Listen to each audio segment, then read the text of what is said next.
Nowadays, many people are social media fanatics. They are always looking at their mobile phones or tablets and updating their Twitter or Facebook accounts. They are taking pictures of what they eat or taking pictures of themselves, which is called selfies. When people are not oversharing, they are constantly reading or looking at what friends and family members are posting. Social media is becoming addicting. Research shows that most people spend, on average, almost 4 hours a day on social networking sites. That's almost 30 hours a week. While some people need and use social media for work or to stay in touch with friends, other people find that using social media so much causes anxiety and stress. People also tend to use social media as a way to procrastinate. So, just as many religions ask people to abstain or not to have certain foods or drinks for a certain time, many people are taking social media fasts. They are not updating their statuses, and they are also not reading what other people are posting. They choose to stay away from social media for 30 days. Ironically, the details of these fasts can be found on social networking sites all over the internet. The reasons people undertake a fast are varied. Some people want to reconnect with their families or friends by disconnecting from their cell phones. Some people want to be more productive at work. What did some fasters do instead of logging on? Some decided to connect with friends by actually sitting down and having face-to-face conversations. If friends or loved ones were far away, they would call them on the telephone instead. Some even wrote handwritten postcards or letters. The results were mixed. Some people felt that not using social media made them more anxious. Others developed more positive habits like journaling or meditating.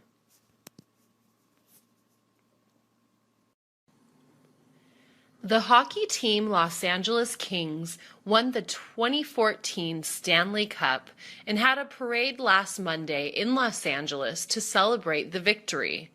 During the parade, fans from all over California came out to support and celebrate with their favorite hockey team. According to the Los Angeles Police Department, over 200 uniformed officers were sent to the parade to make sure everything went okay. Although the parade went by without a problem, the LAPD's public information officer said that there was an increase in alcohol-related arrests than when the Kings won the Stanley Cup in 2012. According to Christopher Harris, who attended the parade with his family, a lot of people who attended the parade had gone to the bars surrounding the Staples Center and had gotten drunk before attending the parade. I saw one person throw up on the street in front of a policeman. They put him in the back of the police car, Harris said. The cheers from the crowd started getting louder and louder as the players from the Kings started passing by. Robert Lopez, who attended the parade even though he was rooting for the New York Rangers, said that the Kings fans started getting really annoying. He was pretty sure it was because of the alcohol. Everyone seemed pretty drunk. Lopez said that he was glad that he didn't bring his New York Rangers jersey, as he originally planned on, because he said people would have definitely thrown stuff at him. A public relations worker for Los Angeles Kings issued a statement for the hockey organization saying that they do not condone people to drink before going to attend the parade. He went on to say that they took the precaution of having the parade start earlier than it did in 2012 so that people didn't have a chance to go get a drink. It seems as if it still failed. Susan grew up in Lincoln, Nebraska, the heartland of the USA. She remembers playing in the cornfields as a child and seeing miles and miles of land stretching out as far as she could see. One day, her aunt took her to see the 1997 movie Titanic, starring Leonardo DiCaprio and Kate Winslet. She marveled at the sight of the vast ocean. It was something she had never seen before. She remembers turning to her aunt to say, "I'm going on a ship like that one day, Auntie." True to her words, Susan left Nebraska and moved to Los Angeles, California. She wanted to live near the ocean and was delighted to discover the Queen Mary was permanently docked in Long Beach. The grand ship, which has the same size of the Titanic, is now a museum and tourist attraction. She didn't hesitate to book a tour of the ship. "This is wonderful," she thought to herself. Upon arriving on board, Susan was not disappointed. It was everything she hoped it would be. The ship was restored to its original state, which was very luxurious. The tour she took highlighted the ship's history and importance over the years. She ate at one of the 3 restaurants and stayed the night in the ship's hotel. The Queen Mary was built in the 1930s in Great Britain and enjoyed many years sailing across the Atlantic Ocean. It was host to many dignitaries such as Winston Churchill, the Duke and Duchess of Windsor, and many Hollywood celebrities. During World War II, the ship was assigned as a troop transport where it was used to transport up to 18,000 Allied soldiers per trip. After the war, it was restored to its original state and began its transatlantic travels. In 1967, the city of Long Beach purchased the aging ocean liner, and it has been a popular attraction for the city ever since.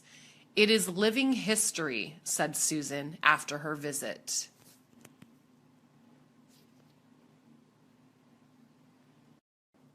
Many young American boys and girls dream of becoming a rock star at one time or another in their lives. American culture is largely defined by the music young people enjoy. During the 1960s, music in the United States was greatly influenced by the social issues of the day. Many call the decade a revolutionary period in the country's history, and music was a big part of that revolution. When David was young, he was in love with the Beatles. The English band was possibly the most impactful group of the generation. It revolutionized music like no band or artist before them. Most young boys wanted to be Paul McCartney or John Lennon, the 2 founders of the band. Becoming rich and famous in America is one of the attractions of living in the U.S., and becoming a rock star is one way of achieving this. David knew this, so he got together with 3 of his friends and convinced them to form a band together. Many American rock and roll bands began their journey in someone's garage. One notable group to start this way was Van Halen. David and his friends were convinced they could become the next Beatles with a little luck and a lot of practice.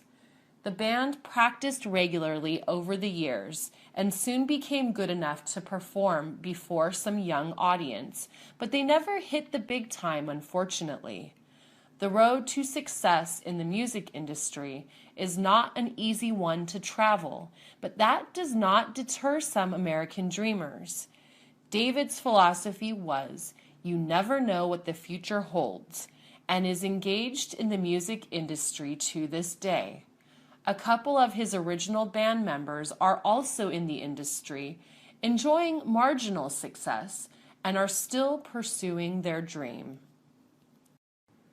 Laura was confused. She came to the United States a year ago. She didn't understand the difference between Memorial Day and Veterans Day. She knew that both holidays had to do with remembering and honoring people who had fought in wars for the United States. She also knew that both days were national holidays. On both days, banks, schools, and the post offices were closed. On both holidays, stores offered special sales. On both holidays, people hung the American flag, and sometimes there were even fireworks. Laura had seen on television that on both days, the President of the United States made a speech and visited a cemetery, laying a wreath on the grave of a soldier. Laura decided to ask the mailman Brian what the difference was. She figured he would know since he had both days off from work. The next day, when Brian was dropping off Laura's mail, she asked him. Brian explained that Memorial Day is usually observed on the last Monday of May. This meant that it could be on a different date every year. Memorial Day is a day for remembering and honoring those in the military who died, especially if they died in a battle. Brian also told Laura that Memorial Day was also considered the unofficial start of summer. Many public beaches would open on Memorial Day. Veterans Day is a day set aside to thank and honor all people who served in the United States military. Brian explained that Veterans Day is also to remember those that are still alive. Brian told Laura that the date for Veterans Day never changes. It is always held on November 11, which was the date when World War I ended in 1918. Chris knew exactly where she was on January 28, 1986. As a matter of fact, nearly all Americans can recall what they were doing at the moment the Space Shuttle Challenger exploded. It is one of the most tragic moments in the history of the country, and it is one that will not be forgotten. Chris was working as a clerk at a clothing manufacturing plant in Commerce, California, which is about 3 miles from downtown Los Angeles. On that morning, she was filing some documents when one of her coworkers came through the door into a large work area that contained about 20 employees. "The shuttle just blew up," he shouted. Most employees were taken aback. They had no idea what he was talking about. Once again, he blurted out, "The space shuttle just blew up in Florida." Chris knew at that time something went very wrong. The space shuttle program began in the early 80s and continued to this day. The fleet consists of various shuttles that are designed to go into space, establish an orbit, and do a variety of tasks. It was heralded as a new era in space exploration. In the past, space exploration vehicles were used once and then discarded. The shuttle program revolutionized the way space travel was done. Chris couldn't believe her ears. Soon, almost all employees huddled around the lunchroom TV set, watching in horror the events taking place. It was a sad day for the United States, but it was also the beginning of a new era in space travel. The country rebounded from this disaster and restarted its program after a couple of years. There have been other accidents in the program, and most notably the Columbia, which disintegrated upon re-entry in February 2003.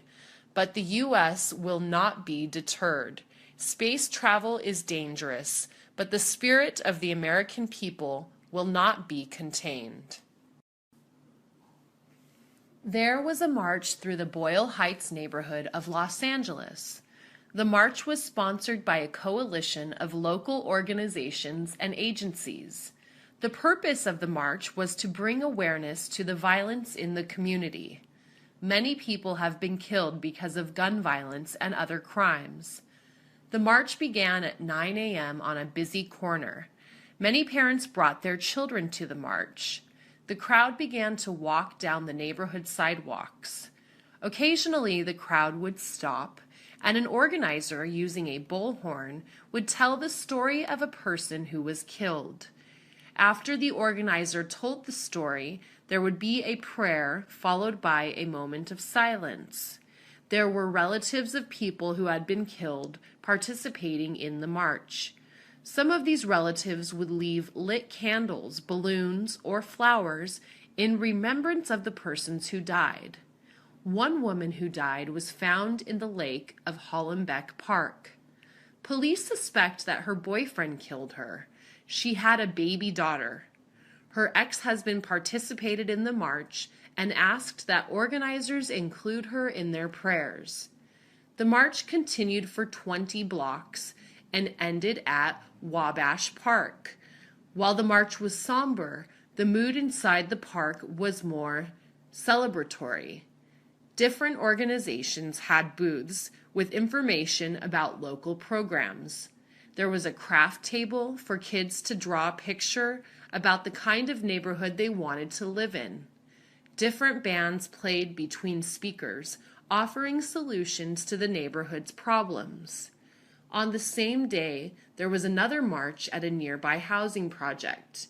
In the spring, 4 houses were firebombed.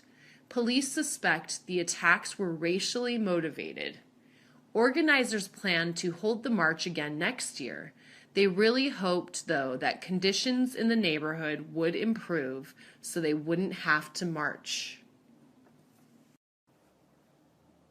David's cell phone started vibrating in the middle of the night. He woke up right away and nervously reached to his nightstand. He always set his cell phone to vibrate and charged it next to his bed when he went to sleep. David looked at the time on his cell phone. It was 2 in the morning. The only time someone contacted him at that hour was when there was an emergency. He read the message on his cell phone. It was an emergency. The text message said that a little boy had been kidnapped near where David lived. The boy had been taken into an orange Honda Civic. The text message also gave the license plate number of the car. There was also a picture of the little boy and a written description of what the boy was wearing when he was kidnapped. The boy's name was Adam. David didn't feel like he could do anything at 2 o'clock in the morning. He went back to sleep. In the morning, however, he woke up thinking about the message and about the boy. David had never heard about an Amber Alert before. He decided to look it up on his computer. He learned that the Amber Alert system is an emergency broadcast system used to let people know when a child is abducted. It was named for a little girl named Amber Hagerman, who was kidnapped when riding her bike in Texas. Little Amber was found dead later. The news made David feel sad and angry, but he also felt like now he could do something to help. He decided to stay aware to see if he saw a boy or a car matching the description in the Amber Alert. Ken and Anthony were childhood friends. They went to elementary and high school together. They went to college in different states, and then they lost touch. That was 20 years ago. One morning, Ken was reading the newspaper with his morning coffee.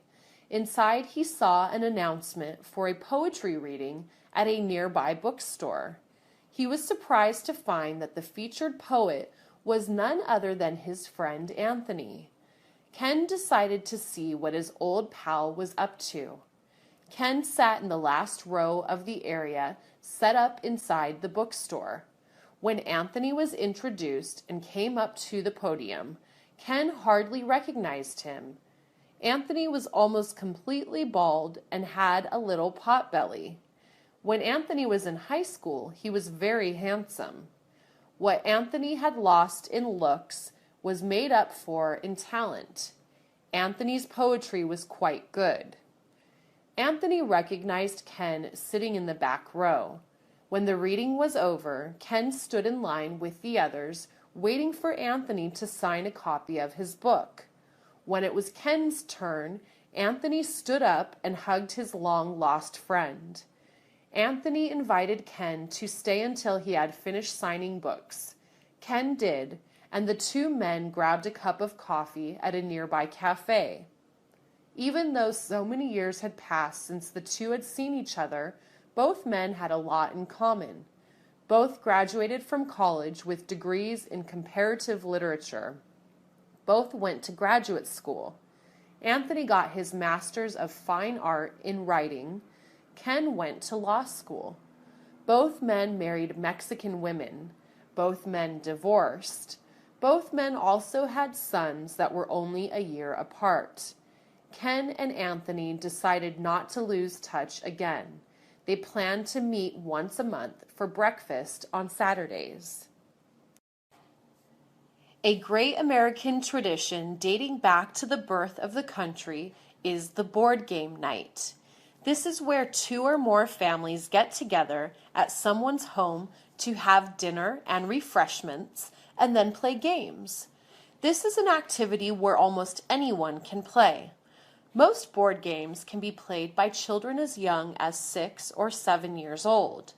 It is fun for the kids to test their skills against their older brothers and sisters or their parents. One of the oldest and most popular board games is Monopoly. It is a game where all players start in the same place and roll dice to advance from square to square. Little Johnny wanted to join the game one night and asked his parents if he could play. "Please, Mommy, please let me play with you tonight," he pleaded. His mom thought about it for a while and said, "Okay, Johnny, tonight you can play." She really didn't think he was going to be able to play the game, but to her surprise, he was very good at it. The object of the game is to bankrupt your opponents and have most money at the end of the game. You buy properties with money collected by moving around the board. The more money you have in your bank, the more property you can buy. Johnny landed on the boardwalk square, which is a very prized property. It is the most expensive property, but Johnny knew its value and bought it. The square is positioned at the end of the game where everyone collects $200, but if you land on it, you have to pay a high rent. Johnny bought a couple of nearby properties too, and before long he was collecting rent from all the other players. Johnny ended up winning the game, which made him very happy, and it also made his mom very proud of him. Johnny showed her and everyone else what he was capable of. The Mexican national soccer team had just won a match against Croatia in the World Cup. This meant that Mexico advanced to the next round. Mexican soccer fans worldwide are known for loyalty to their team. After this win, however, some wonder if they took their loyalty too far. In Huntington Park, California, fans took to the street after the win. The afternoon crowd grew to almost 200 people. The fans waved flags, yelled, honked their cars, and jumped around the streets. The crowd was so big that they blocked traffic. This caused traffic jams in the area. While most of these fans were just overzealous, a handful were intoxicated. Instead of just celebrating, they began throwing bottles. Some of the fans even began rocking cars parked on the streets. Police were called to the scene. Not only did the local police department send in patrol cars, 2 police helicopters flew overhead, and some police on horseback began to try to disperse the crowd. Someone threw a bottle at a police horse. Police urged shop owners to close their businesses. The police arrested 5 people. Thankfully, no one was hurt. When Mexico played again the following week, police patrolled the streets in advance. This time, they were going to be prepared if Mexico won again. Mexico was playing against the Netherlands.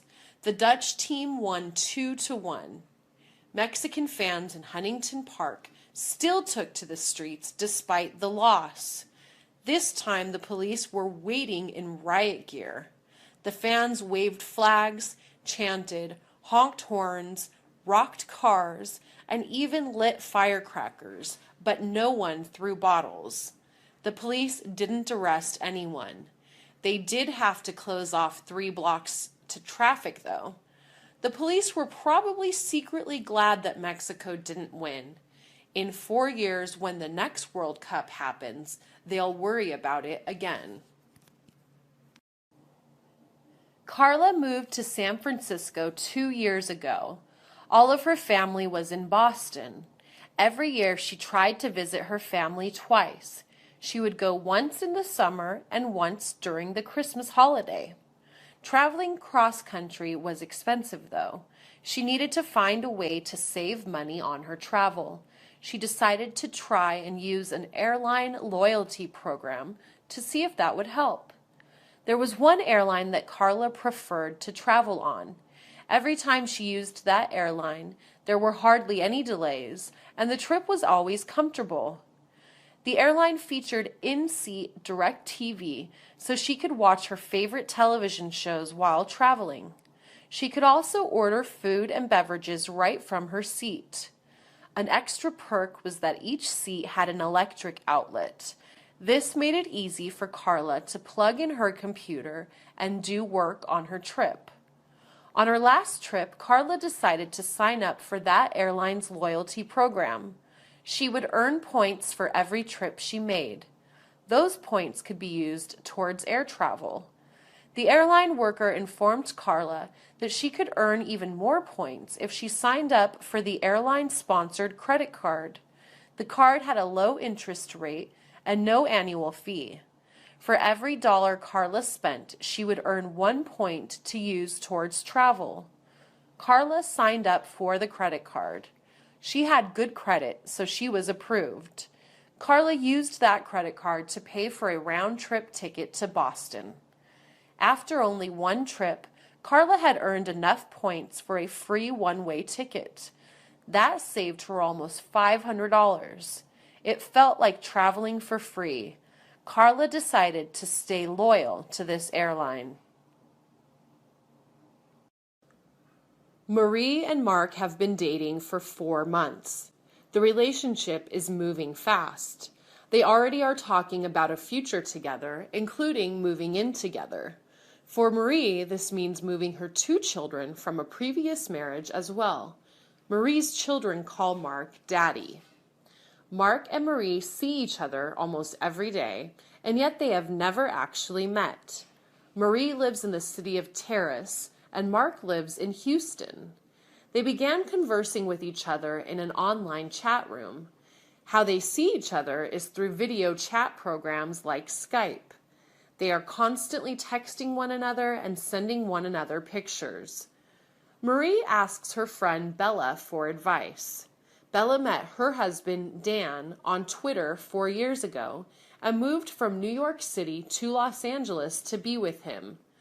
It was different from Marie and Mark's situation, though. Bella and Dan had friends in common, even though they lived on opposite coasts of the United States. Bella also traveled to Los Angeles a number of times to decide if she really liked Dan and if she could live in another city. Dan and Bella traveled back and forth for over a year before deciding to move in with one another and make a life together. Bella, like Marie, has 2 children from a previous marriage. Bella's kids do not call Dan Daddy, though. Bella warns Marie not to get in too deep. She tells Marie that Mark needs to come and visit Los Angeles. Marie can also go to Houston. Bella feels that you really cannot be in a relationship with someone you only know through the computer. There have even been cases of people being tricked and not being who they say they are. Marie is infatuated, though. She and Mark have started talking about the kind of house they will buy together in Houston. It was the first week of June. Gabby just finished her 3rd year of high school in El Sereno. However, when she received her report card in the mail, she learned that she failed a semester of algebra. This meant she had to go to summer school. Gabby was glad she had the chance to make up the class. She can't move on to the next level in math if she doesn't pass algebra. Summer school isn't easy, though. Gabby has to master the material in 6 weeks instead of the 20 she had during the regular school year. Summer school also meant that Gabby would be stuck in a hot classroom while most of her friends were at the beach or local amusement parks. Her friends passed algebra, so they had most of June, July, and August free from schoolwork. Going to summer school also meant that Gabby's family had to change their summer vacation plans. Gabby had to be in summer school from 9 a.m. to noon. She couldn't stay up late on weeknights or sleep in. She had to be on the bus at least an hour before class started, or else she would be late. The classrooms were hot since the school building was old and did not have air conditioning. When Gabby came home from school, she couldn't do whatever she wanted. After Gabby took the bus home from school, she had homework to do. This was the first time Gabby had to go to summer school. She wanted it to be the last time. Gabby made a promise to herself. In the fall, when regular classes begin again, she will try her hardest to pass. Sweating in a classroom while your friends are out having a good time is not fun. Summer break is not so much of a break when you have school. Francesca picked up her 7-year-old son from school one afternoon. Isaac proudly showed his mother what he had made at school that day. It was a card made out of brightly colored construction paper. "It's for Father's Day," Isaac explained. The card was cut into the shape of a man's dress shirt with a drawing of a man's dress tie. Inside the card, Isaac had written the words "Happy Father's Day." Francesca wasn't familiar with Father's Day, as it wasn't something celebrated in her home country, so she asked her neighbor Jenny about it. Jenny told her that Father's Day, like Mother's Day, is a made-up holiday in the United States. It is always celebrated on the second Sunday in June. People give fathers cards, presents, go out to eat at a restaurant, or do something special that day. It's a day to show gratitude to your father, Jenny explained. Francesca understood, but she also felt a little bad. While the Father's Day card Isaac made was nice, Isaac's father never wore a dress shirt or a tie. Isaac's father, Tim, wore a uniform to work. On his days off, he liked to dress casually and comfortably. The most dressed up he got was by wearing a polo shirt. Francesca had an idea. She went shopping the day before Father's Day to get her husband a surprise. On Father's Day morning, she and Isaac gave Tim a box wrapped up in nice paper. "Happy Father's Day," Francesca and Tim shouted. When Tim unwrapped the box, he laughed. Inside the box was the Father's Day card Isaac made in school. Also inside the box were a dress shirt and a tie. They were the same color as the card Isaac made. Tim, Francesca, and Isaac went next door to Jenny's house for a barbecue. Tim wore the dress shirt and tie. It was the morning after Julia's first Thanksgiving in the United States. The night before, she had a huge dinner with her friend Elizabeth's family. Before eating roast turkey, sweet potatoes, and cranberry sauce, each person at the table had to say something they were grateful for. Julia appreciated that she was able to participate in this holiday that recalls the Pilgrims' first harvest after arriving from England a long time ago. Julia's phone rang at 4 in the morning. It was Elizabeth. Elizabeth invited Julia to go shopping with her. "We are going to the stores so early?" Julia asked sleepily. Elizabeth explained that the day after Thanksgiving in the United States was called Black Friday. Stores, which held special sales, started very early. "It's the official start of the holiday shopping season," Elizabeth explained. Julia and Elizabeth were outside the local shopping center by 5 in the morning. Julia was surprised to see that not only were all the stores open, but they were crowded. Elizabeth told Julia that this was nothing. Some people camped outside the mall all night so that they could be among the first to enter and get extra special deals called doorbusters. Many times these doorbusters were electronic items at extremely reduced prices. Often only a small number of these items are made available.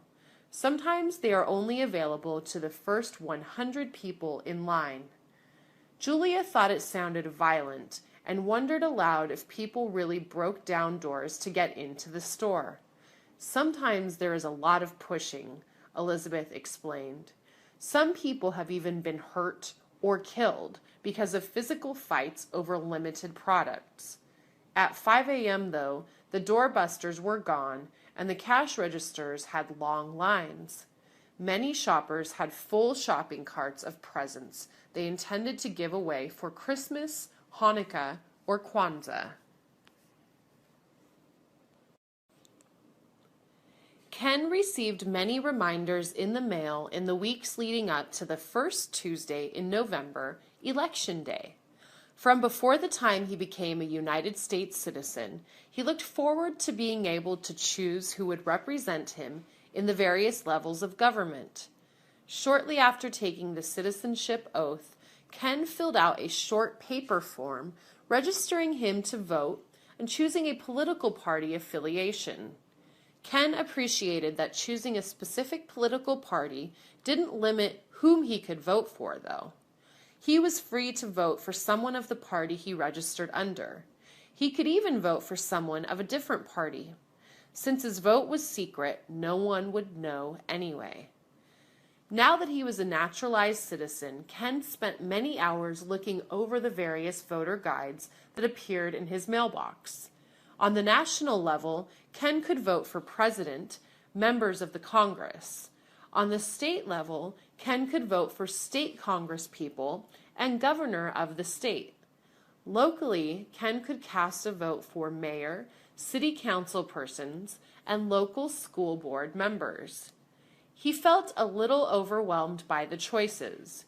Besides getting mail about the various candidates, he saw many commercials featuring each candidate's position on various issues. There were also televised debate, which helped show what the candidates have in common and how they differ. Ken was nervous on the day he went to vote. He went to his local polling place. A poll worker asked for Ken's name and address to verify he was registered. Ken confirmed his registration by signing next to his name. Then he was given a ballot and led to a booth where he had to make some tough choices. Callie noticed that her son, Jesus, a high school senior, was acting very strangely. He seemed to be hoarding his allowance and having many whispery conversations with his friends. When Callie asked Jesus about it, he admitted that he was nervous about prom, a dance held at the end of senior year of high school for those graduating. Jesus was feeling a lot of pressure to ask a girl to be his date for the prom. Girls like Lexi were also feeling pressure about a guy they liked asking to the prom. A photographer would be on hand to capture on film forever who said yes. Then there was the matter of the clothes. Young men like Jesus didn't have to worry so much. Most of them would just rent tuxedos. Young women like Lexi, however, had to make sure that whatever dress they wore would be unique. There is nothing more embarrassing than going to the prom and having another girl wearing the same dress. For the parents, like Callie, one of the biggest stressors was money. Tickets to the prom cost $120 per student. Renting tuxedos costs a lot of money, not to mention the fact that traditionally he had to buy his date a corsage. Most students split the cost of a limousine among friends. Callie had more than money on her mind, though. She had heard stories about wild things happening on prom night.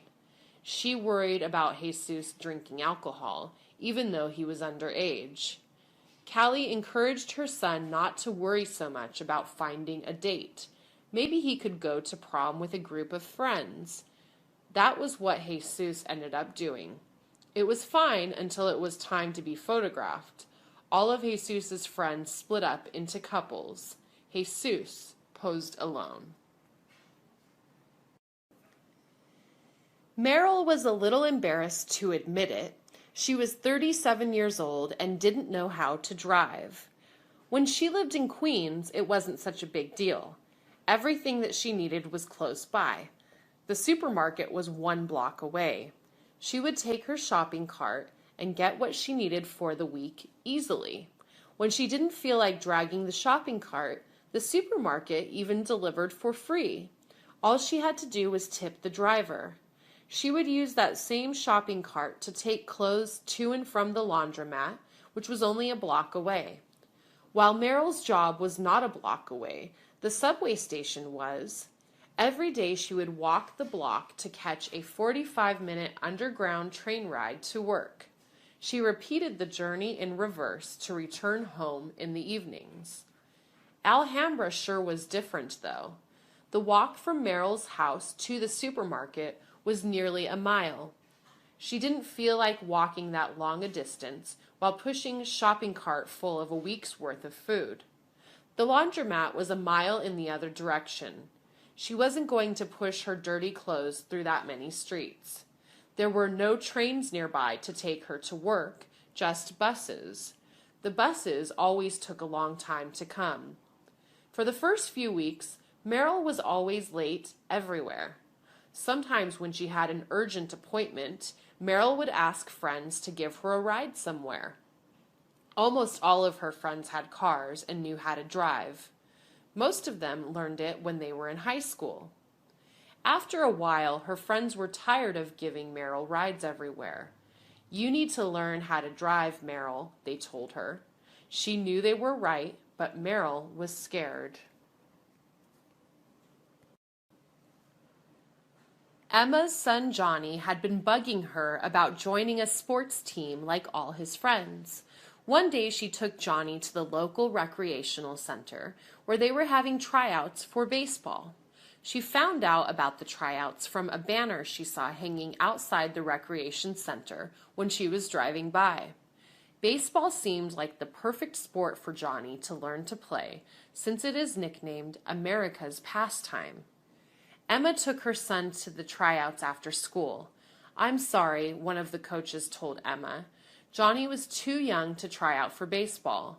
Since he was 6 years old, he could try out for t-ball, though. T-ball is similar to baseball, except that there is no pitcher. Instead, the ball is placed on a stand called a tee because of its shape. This makes it easier for younger kids to hit. T-ball games are also shorter than regular baseball games. Regular baseball games last 9 innings. Emma couldn't imagine her son standing still for 9 minutes. T-ball sounded like a good way to introduce her son to the responsibilities of being on a sports team and the rules of baseball. Emma had to bring Johnny back on a different day to try out for T-ball. When she did, he was put on a team. After paying a fee, Johnny was given a uniform. Johnny looked at the back of his uniform. "Hey, look, Mom, I'm number 1, he said proudly. Once Johnny started playing, though, it was clear to Emma that he was not very good at baseball. He stuck with it, though, and his team ended the season in 4th place. There were only 4 teams in the T-ball league. "Can I play again next season?" Johnny asked his mom. "Yes, but see if you can get another number," she told him. Sam was so proud of himself. He had gone 2 years without smoking a cigarette. At the age of 14, Sam was already puffing away on his favorite brand of cigarettes, Marlboro.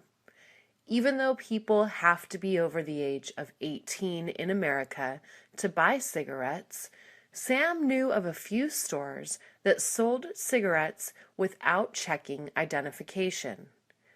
Sam had spent 7 years smoking. He was 21 when he decided to quit. Sam decided to quit after discovering he had been coughing blood. He would get tired quickly, and he noticed his teeth were getting really yellow. Whenever Sam would hang out with his friends that smoked, he would always want a cigarette really badly, but was always strong and said no when they offered him one. Before Sam quit, he would go through a pack of cigarettes a week. The pack of cigarettes usually cost him $5.25.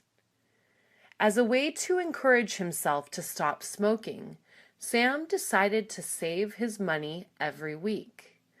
After 2 years, Sam took out all his money he had saved from not smoking and saw that he had saved $504. He decided to buy a bicycle so he could ride it for fun and for exercise. As he started riding his bike more frequently, he noticed that he didn't think about smoking anymore. He didn't want a cigarette when he would hang out with his friends that smoked. Sam would ride his bike in the morning because he loved getting a breath of fresh air. In the past, when he smoked, the only time he got a breath of fresh air was when he went out for a cigarette. He enjoyed being outside, breathing in the air that would hit his face as he rode his bike through the town. Music had always played a big role in Jonathan's life. He liked different types of music, from hip-hop to rock and roll. One of his favorite bands was the Beatles. He could hear them every day. Jonathan didn't feel that way towards any other band. He had all of their albums, and he knew all the lyrics to their songs. One day, Jonathan and his girlfriend Sarah went for a ride in Jonathan's car.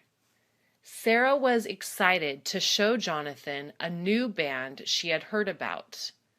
Sarah brought the CD and played it for Jonathan as they drove around town. The first song was called 40-Day Dream, and the band's name was Edward Sharpe and the Magnetic Zeros. Jonathan didn't think much of them at first, maybe because he was driving, but after they stopped driving, he had the song stuck in his head. Jonathan decided to look for their albums. They had 3 out, so Jonathan decided to buy them all. During a rainy day, Jonathan invited Sarah to his house, and they listened to all 3 of their albums. Jonathan loved the band. He loved how they sounded like bands from the past. He loved how they reminded him of the Beatles. When he and Sarah were listening to the 3rd album, the song If I Were Free came on. Jonathan jumped off his bed and started dancing alone. Sarah looked at him, smiled, and laughed. Jonathan started clapping, and then he started singing. The light became too heavy, and I fell into a dream, he sang. He fell next to Sarah, looked at her, and said, I feel like I'm in a dream when I listen to this band. Thank you for introducing me to them. The night was calm in Los Angeles, although the wind was particularly chilly. Frank had gotten out of work in downtown Los Angeles around 11 p.m. He got his sweater, put his headphones on to listen to music, and put his backpack on. Frank liked taking his backpack to work because he could take a change of clothes to work so that he didn't have to wear his uniform after he got out. In order to get to his house, Frank had to take a bus and a train, but he didn't mind because he could listen to music. After getting off the train, Frank got something to eat at a little restaurant that stayed open late and served hamburgers.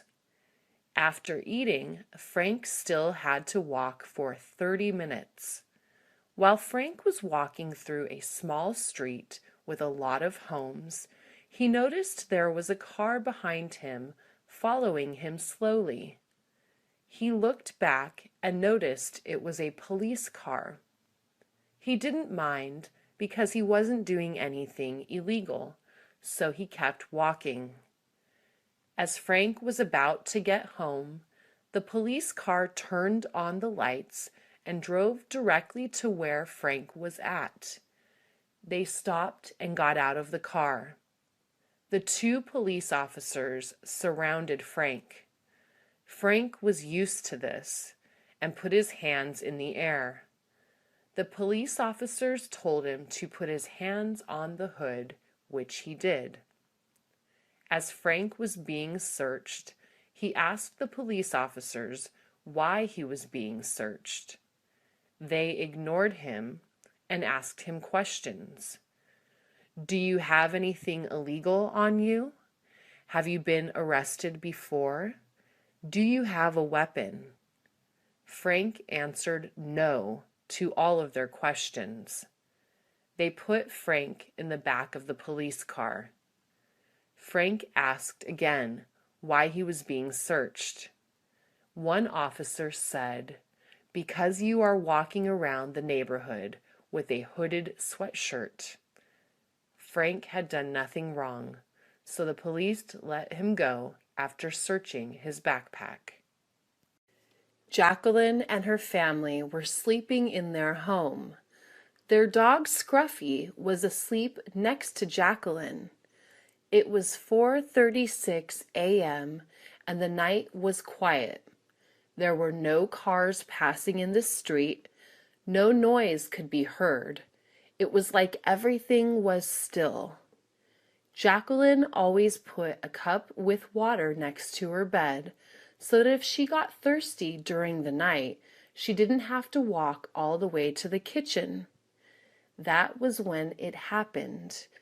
The furniture started shaking, and the cup of water fell to the floor. Scruffy started barking, and it woke up Jacqueline. She looked around and saw that all her stuff was shaking. She started screaming. Soon after, her father came in and told her to come out quick. It was an earthquake. Jacqueline was so scared and couldn't move. Her father went in and picked her up. He took her outside where Jacqueline's mother and brother were at already. Jacqueline and her brother were crying. They didn't understand what was happening. Luckily, Jacqueline's mother had prepared an emergency kit and had it outside. She looked for the key, which was hidden inside a fake rock, and unlocked the box. She pulled out blankets to keep her children warm. Jacqueline looked at her mother and took the blanket. She then saw her dad take a flashlight from the box. He used the flashlight to see if the house had any damage. The father knew the house was not safe, so they stayed up until someone could examine the house. The children didn't have school due to the earthquake, so they spent the day with their parents. Jacqueline was so proud of her parents because they knew what to do during this disaster. She talked to her friends, and they weren't so lucky. Jacqueline went up to her mother and father and hugged them because she knew she felt the protection of her parents. Albert had been playing the guitar almost all his life. His first guitar was given to him by his father. It was a Fender Stratocaster, and Albert absolutely loved it. As a young boy, Albert would spend hours and hours listening to songs, trying to learn them on his guitar. As he grew older, he didn't play the guitar as much. He met a girl and they started dating. Eventually, they had a son. Every once in a while, Albert would take out the old Fender Stratocaster and play a song for his baby son named Max. He loved playing guitar for Max because it would calm him down when he started crying. As Max got older, he started listening to the same kind of music his father listened to. Albert and his son would listen to music together and talk about what they thought the songs meant. During Max's 10th birthday, Albert gave his son a Fender Stratocaster as well, the same model his father had gotten him. It cost him a bit more, but he wanted his son to have the same one as his. Max was happy. He asked his dad to teach him all the songs he knew. Albert smiled and said, "Of course." When Max turned 17, he joined a band. They played local shows and were able to record some songs by themselves. One day, as Max was walking home from band practice, someone stopped him and took away his guitar. He was devastated. He went home and locked himself in his room. He couldn't face his dad. He knew he had let him down. When it was time for dinner, Max opened his bedroom door and saw his dad's Fender Stratocaster on the guitar stand. There was a letter and a set of keys on the guitar. The letter said, "To my guitar hero, Max, here is my guitar. You need it more than I do. And the key to your new car, so nothing like this will happen to you again." A school bus transporting Maxwell High School students overturned on the corner of Seeley Street and Wilton Avenue.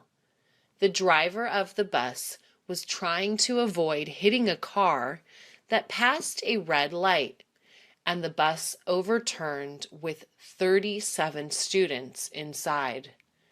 The driver suffered minor injuries to the face, and 2 students broke their arms. Roger Peterson, principal of Maxwell High School, said that the driver was not at fault.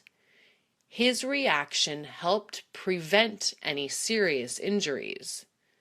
As soon as the bus overturned, the driver opened the door using the emergency handle and started evacuating the students one by one. He notified the police of the students that were injured. "We teach our drivers to ensure the safety of the students first," Peterson said. The driver, whose name is not being released at the moment due to an investigation, along with the 2 students, are being treated at Belmont Hospital. The parents were notified as soon as possible by school officials. According to John Pineda, who witnessed the accident, the school bus almost hit the car. The bus wasn't going that fast, but the other car was. If the bus had hit the car, those people inside would surely have been seriously injured or worse, Pineda said. Pineda also said that the driver of the school bus took precaution to turn where people weren't walking. If he were to have made a right rather than a left, he would have definitely hit people that were crossing the street. Peterson issued a statement saying that the students who were inside the bus could miss school the next day to make sure they were okay and relax with their family. According to Peterson, the police provided him with a list of students that were involved in the accident. Police are looking for the driver of the car that passed the red light. It was a white Honda Civic. Anthony was a senior at high school and had a car. Even though Anthony wasn't 21, which is the legal age to buy alcohol, he would occasionally have a drink with his friends. Anthony was excited because today was his prom day. He had his tuxedo on and had a flower for his date. He got into his car and went to pick up his friend Jacob and then to pick up Jennifer, his date. When they showed up to the prom, Jacob's date and Jennifer went to the restroom. Jacob took out a small bottle of whiskey from his jacket pocket and told Anthony to take a drink. Anthony took some and didn't like it, but he still drank. As Anthony and Jennifer danced, he began to feel dizzy. He was drunk. "Anthony, are you okay?" Jennifer asked. Anthony looked at her and laughed. She figured out that he was drunk and decided to leave with Jacob's date. Anthony got mad and decided to leave. He got in his car and left. As he was driving down Mental Avenue, he saw a police car following him. He got nervous and started chewing gum. Anthony was looking at the police car through his mirror so much that he almost took a red light. When the police saw this, he stopped Anthony. The police gave him a few tests to see if he had been drinking, and Anthony failed them. The police took him away. His father picked him up and they went to talk to a lawyer. The lawyer said that Anthony would have to take alcohol education classes, go to Alcoholics Anonymous, do community service, and pay a fine. Anthony's father said that Anthony would have to get a job as well to pay for the fine. Anthony decided never to drink after that. He said that it wasn't worth it. Claudette's dad didn't let her have a boyfriend. He told her that 12-year-olds aren't supposed to have boyfriends. Claudette always wanted a boyfriend, but didn't want to get her dad mad. She would always go to the library after school to study and wait for her dad to pick her up. One day, a boy named Stephen decided to go up to Claudette and say hi. "Hello, my name is Stephen. I've seen you here before," he said. "Oh, hello. My name is Claudette. I always come here to study and wait for my dad. I live a bit far," she said. Stephen asked Claudette if he could sit with her so he didn't have to study alone. Claudette said yes. They started studying and started talking. Soon they weren't studying at all. They began talking about music, books, movies, and what they liked to do for fun. Stephen had to leave before Claudette's dad came to pick her up, and he asked her if she would be back tomorrow so that they could study together again. Claudette said yes.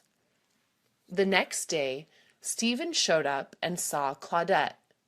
He sat down, and she smiled at him and said hello. They began talking about their classes and what they were learning at school. After they talked for an hour, Claudette told him she had to go look for a book, and if he could go with her. Stephen agreed and went to look for the book with Claudette. As they were looking for the book, Claudette was in one aisle and Stephen was in another.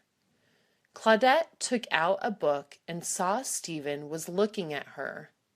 She smiled, and he told her she was beautiful. She was happy he said that because she really liked him. Claudette asked him if he wanted to be her boyfriend. Stephen said yes.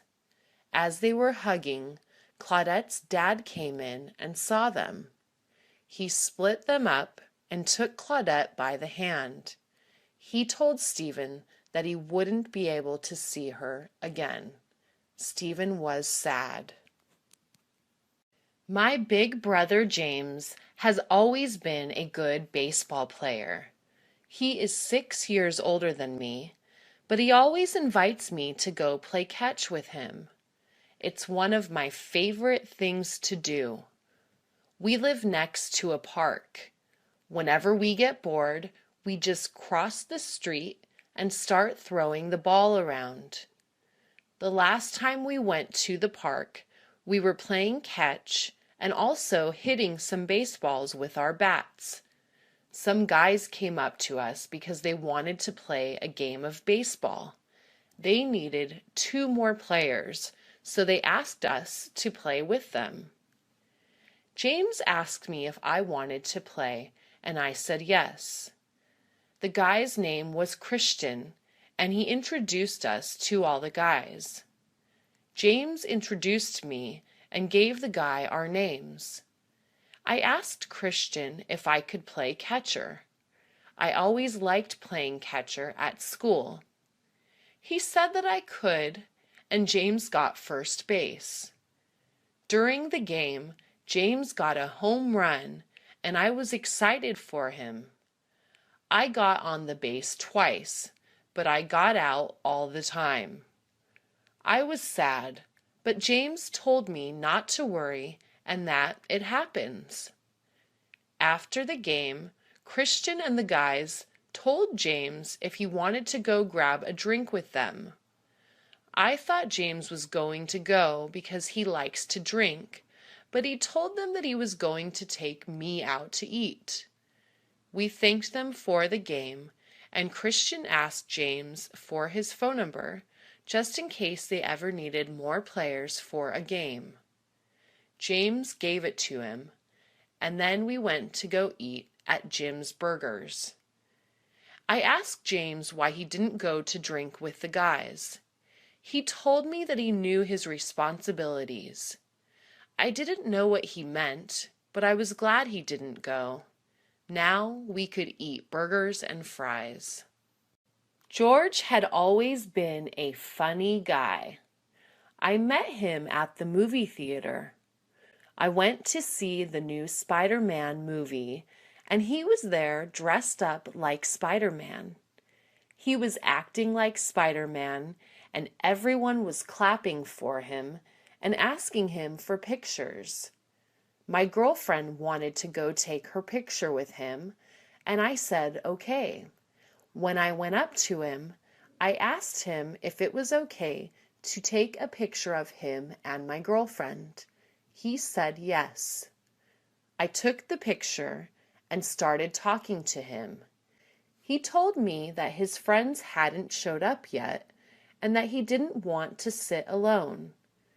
My girlfriend and I decided to sit with him. After we saw the movie, I asked him if he wanted to go grab a bite to eat. He accepted my invitation. He had me and my girlfriend laughing the whole drive to the restaurant.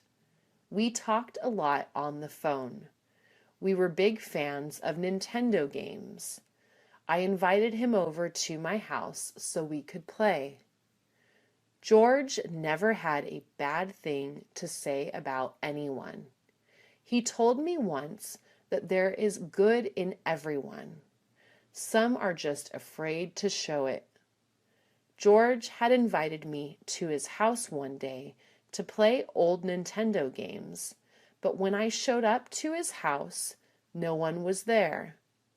I looked around and called him on his cell phone, but no one answered. I decided to leave and come back in an hour. When I got back to George's house, I saw that someone was inside. I knocked on the door, and an older woman came out. It was George's aunt. I asked her if George was home. She looked at me with sad eyes and said that George was in the hospital. I finally understood why George was the way he was. George had cancer, and the doctors told him that he could go at any time. That's why George was always looking for the humor in life, because his real life was filled with sadness. I had the most wonderful childhood. I grew up in San Diego, where it rains about 2 days a year, and it's always sunny and bright. I could ride my bike just about any day of the year and had lots of friends. My best friend was George Kenny. George lived just a few houses down the block from me, and we were the same age. Actually, I was about 28 days older than him, a fact that I always threw in his face. You must respect your elders, I would sometimes tell him. That usually got a nasty response from him. Anyway, George came up to me one day and said, "Hey Richard, why don't we form a bicycle club?" I thought about it for a while, and then he said we could give ourselves a cool name and get hats and stickers and have lots of fun. What do you say? I immediately fell in love with the idea. You bet, Georgie Porgy. I used to call him that all the time, even though I knew he hated it. Well, before we knew it, we got a couple of other guys together and came up with the best name for a club ever. We were the White Skulls. Why we chose that name, I'll never know, but all the kids seemed to like it, so I was okay with it too.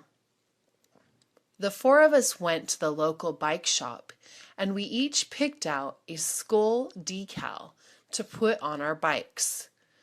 I chose a green one, while Georgie Porgy picked red. He shouted, "I am the Red Skull. I am the king of the club. If you don't like it, try to take it from me." George was a pretty big guy, so no one argued with him. We rode our bikes everywhere and had a great summer. That's how we formed the greatest bike club ever. Alex was shopping at the local market yesterday, trying to find some fresh vegetables for his dinner that night. The market is in the neighborhood, and it is not one of the giant national big-name stores. It is a small store with only a few locations around Los Angeles. Alex likes these types of markets so much better than the superstores because there are real people running them. Alex knows the guy that runs the fruits and vegetables section at the market. His name is Diego, who was born in Tijuana, Mexico, about 120 miles from Los Angeles. Diego always lets Alex know what is a good buy at the market. "Hola, Diego," Alex said in Spanish. "Hey, Alex, how are you?" he answered in English. This happens every time Alex talks to Diego. Alex speaks to him in Spanish, and Diego answers in English. Spanish is spoken a lot around LA. The city has the largest population of Mexicans anywhere in the world, except Mexico City. Alex likes to show Diego how much Spanish he knows, and Diego also wanted Alex to know how much English he knows. It's so funny to hear a conversation like this. They sometimes get strange looks from people. Today, Diego got some beautiful oranges. They were big and plump and were at the right price, too. These are great, Alex. You will like them very much, said Diego. Alex responded with, Muy bueno, Diego, which means very good, Diego. He also told Alex about some tasty cucumbers they had today, and Alex ended up buying a few of those too. When Alex left, he said, Buenos tardes, Diego, which is a Mexican farewell phrase. And Diego said, See you soon, my friend. Dennis had always been a terrible student. When he was a kid, his parents sent him to a Catholic school. He didn't know much about the school. Of course, he didn't know much about anything when he was 6 years old, but he did know one thing. All his friends from the neighborhood went to a public school. Dennis was the only boy that went to a private school, and his friends would often tease him about it. You're not one of us. You're not one of us, they would sometimes chant. He wasn't really alone, though. His friend Patricia also went to the Catholic school, but she was a girl. After a while, they began walking to the small school together every morning. Pat was the first girlfriend Dennis had ever had. She wasn't his girlfriend. She was just a friend who happened to be a girl. The nuns at the school were very mean. They ruled the school like it was a prison. Dennis was afraid to even raise his hand to ask a question. His mother was often called into meetings with the principal about Dennis, who would also sit in the office listening to the principal telling his mother how smart he was, but was very lazy. Needless to say, Dennis didn't do well in school and ended up going to a junior college after high school. He didn't do very well there either and soon dropped out. That all changed after Dennis grew up and started working. He had worked for many years before deciding he wanted to earn a degree after all. Dennis went back to school at the age of 30 and soon was a college graduate with a degree. It turned out Dennis wasn't as lazy as those nuns thought he was. Phil grew up in a very poor family in a very poor town. It was pretty bad. Sometimes Phil and his sisters didn't have enough to eat and went to bed hungry.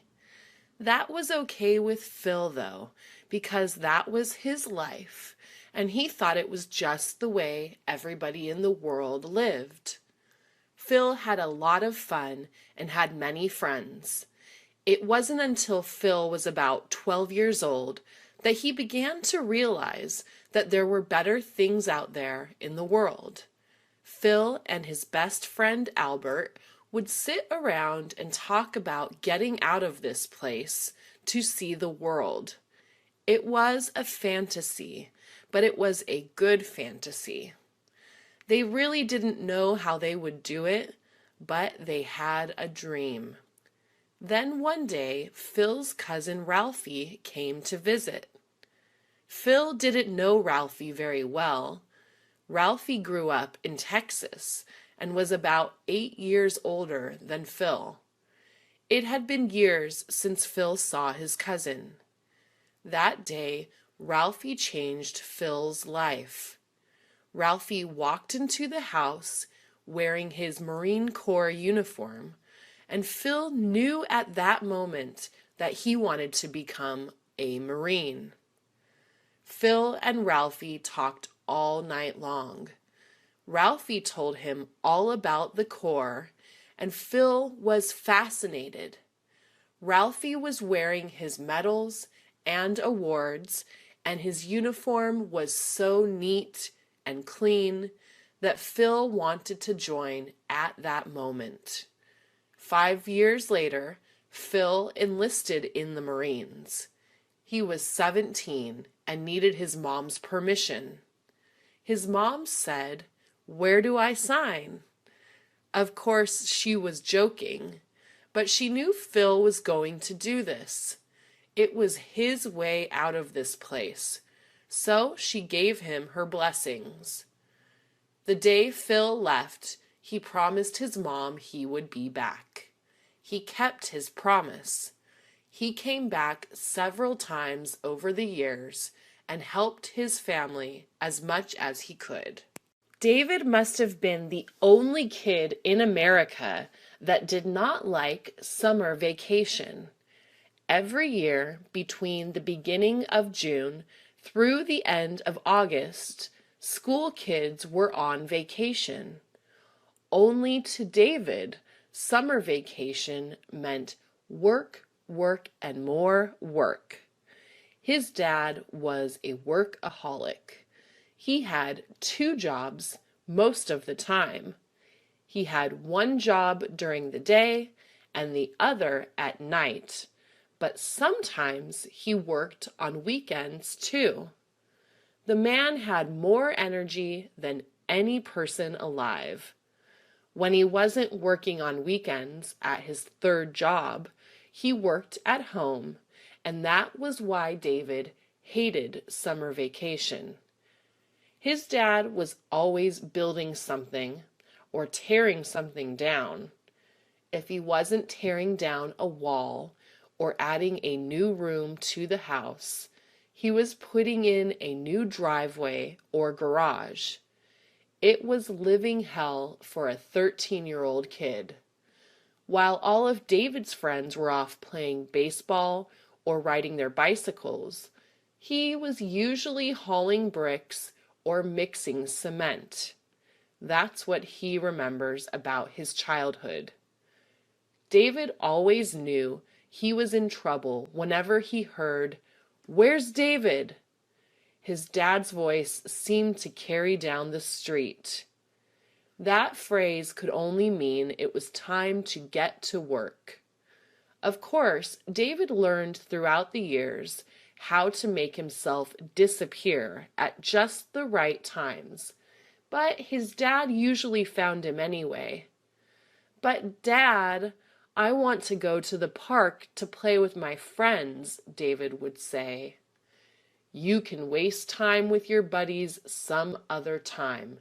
It's time to get to work now," his dad would respond. It got so bad that David would intentionally fail classes so he would have to go to summer school. Summer school was for students who didn't do well during the regular school year, but he didn't care. It meant less work. It meant freedom. Every June, my old elementary school has a carnival on its ground. This has been happening since I was a little boy. I used to have so much fun there. It was amazing. It had rides like the Ferris wheel and the flying teacups. The Ferris wheel was this huge wheel that carried 2 people in a giant circle above the rest of the carnival. I remember the first time I got on it when I was 7 years old. I had been begging my mom for months to let me ride it. "Please, Mom, please. I'm big enough now," I would scream. However, she kept saying, "You're too young, Billy. Maybe one day." Of course, 7-year-old kids have short memories. I kept asking over and over again until she finally said okay, but she said she was going with me. I'm a big boy, Mom. I can go alone, I said. She would not agree. We're going together or not at all, she said. And of course, I said, okay. When the big day came, I was so excited. I almost had an accident while waiting in line. The guy who was seating people kept saying, next, as more and more people got on, and the line kept shrinking. His shouts of next kept getting louder and louder, and I knew my time was coming up. When we finally reached the end of the line, it felt like I waited a month. We got on and put on our seatbelts. I was excited and afraid at the same time. Then it started. I went so high up in the air that I got dizzy. My stomach began to turn, and I felt like throwing up. It was just too fast and too high for me. I didn't get sick, but I was sure glad I was on the ground again when I told my mom, "Please don't send me up there again, Mom." Going to an all-boy high school was no fun. Joe's parents thought it would be a good idea to send him there instead of a public school because he would get distracted by girls, as his mom would say. Once during his 3rd year, Joe begged his mom to let him go to public school. "I just want to be normal," he would tell her. "I want to meet girls. I don't want to be weird." But his words always fell on deaf ears. Mom always said that Joe had plenty of time to go on dates after high school and that he needed to concentrate on his schoolwork. This usually made him very sad, but like a good kid, Joe just nodded his head and went on with his studies. That all changed one day when Joe met Carmen, who lived just 2 blocks away from him. One day he ran into her at the market by chance. They had gone to kindergarten together. They were also of the same age. She was in Joe's class, and she remembered Joe too. After about 2 weeks, they were going steady. Joe was so happy, but had to hide his relationship from his parents, which was okay, because Carmen was hiding him from her family too. "Are you kidding me?" Carmen said. "They would kill me if they knew I had a boyfriend." Everything was going great for a time, but Joe's mom was right. His grades started slipping, and he soon was on academic probation because he was spending too much of his free time with Carmen. She also dropped a grade or 2. As a result, both of them had to go to summer school to improve their grades, but Joe didn't care. He was in love, and that was all that mattered at the time. Much later, he came to realize his mom was right. One hot summer day, Jay and his friends were playing outside. The sun shined down on Jay and his friends as they kicked a soccer ball back and forth. Soccer was Jay's favorite sport to play. Almost every day, Jay would invite his friends from his neighborhood to come out and play soccer in the street. Jay dreamed of one day being a professional soccer player. He imagined shooting a goal and hearing the roar of thousands of people as they cheered his name throughout the soccer stadium. Jay knew it would require a lot of practice if he wished to make his dream a reality. One day, as the sun was beaming down on the street where Jay and his friends played earlier, an ice cream truck approached. As soon as Jay heard the ice cream truck's music playing, he ran outside his house with $2 in his hand. Jay looked around to see where the ice cream truck was. As soon as he spotted it down the street, he bolted towards it. Jay's friends had arrived first and were already asking the ice cream man for a cone of their favorite flavor of ice cream. This gave Jay time to think about what flavor to get. Should I get chocolate or vanilla? Jay asked himself. What's it going to be, son? The ice cream man asked Jay when he noticed he was the last kid standing without an ice cream cone. I'll have pistachio, please, Jay responded after some hesitation. This summer had turned out to be the best so far for Jay.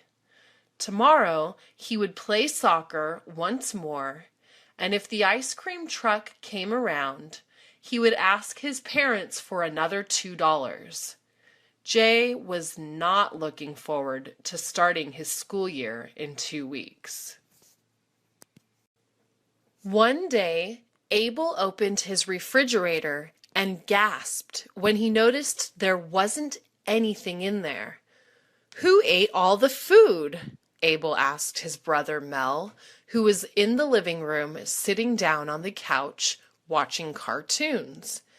You probably woke up in the middle of the night and ate it all, Mel humorously responded. Abel was not amused.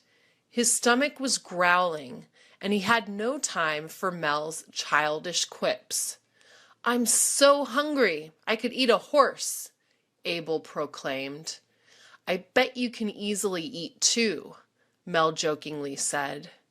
You are so funny, Abel sarcastically replied. Abel thought of ordering a pepperoni pizza by phone, but soon realized he had only $5. He needed $10 to make the purchase. He was short by $5. Abel asked his brother if he could pitch in for the rest, but he had no cash. Are you even hungry? Abel asked Mel.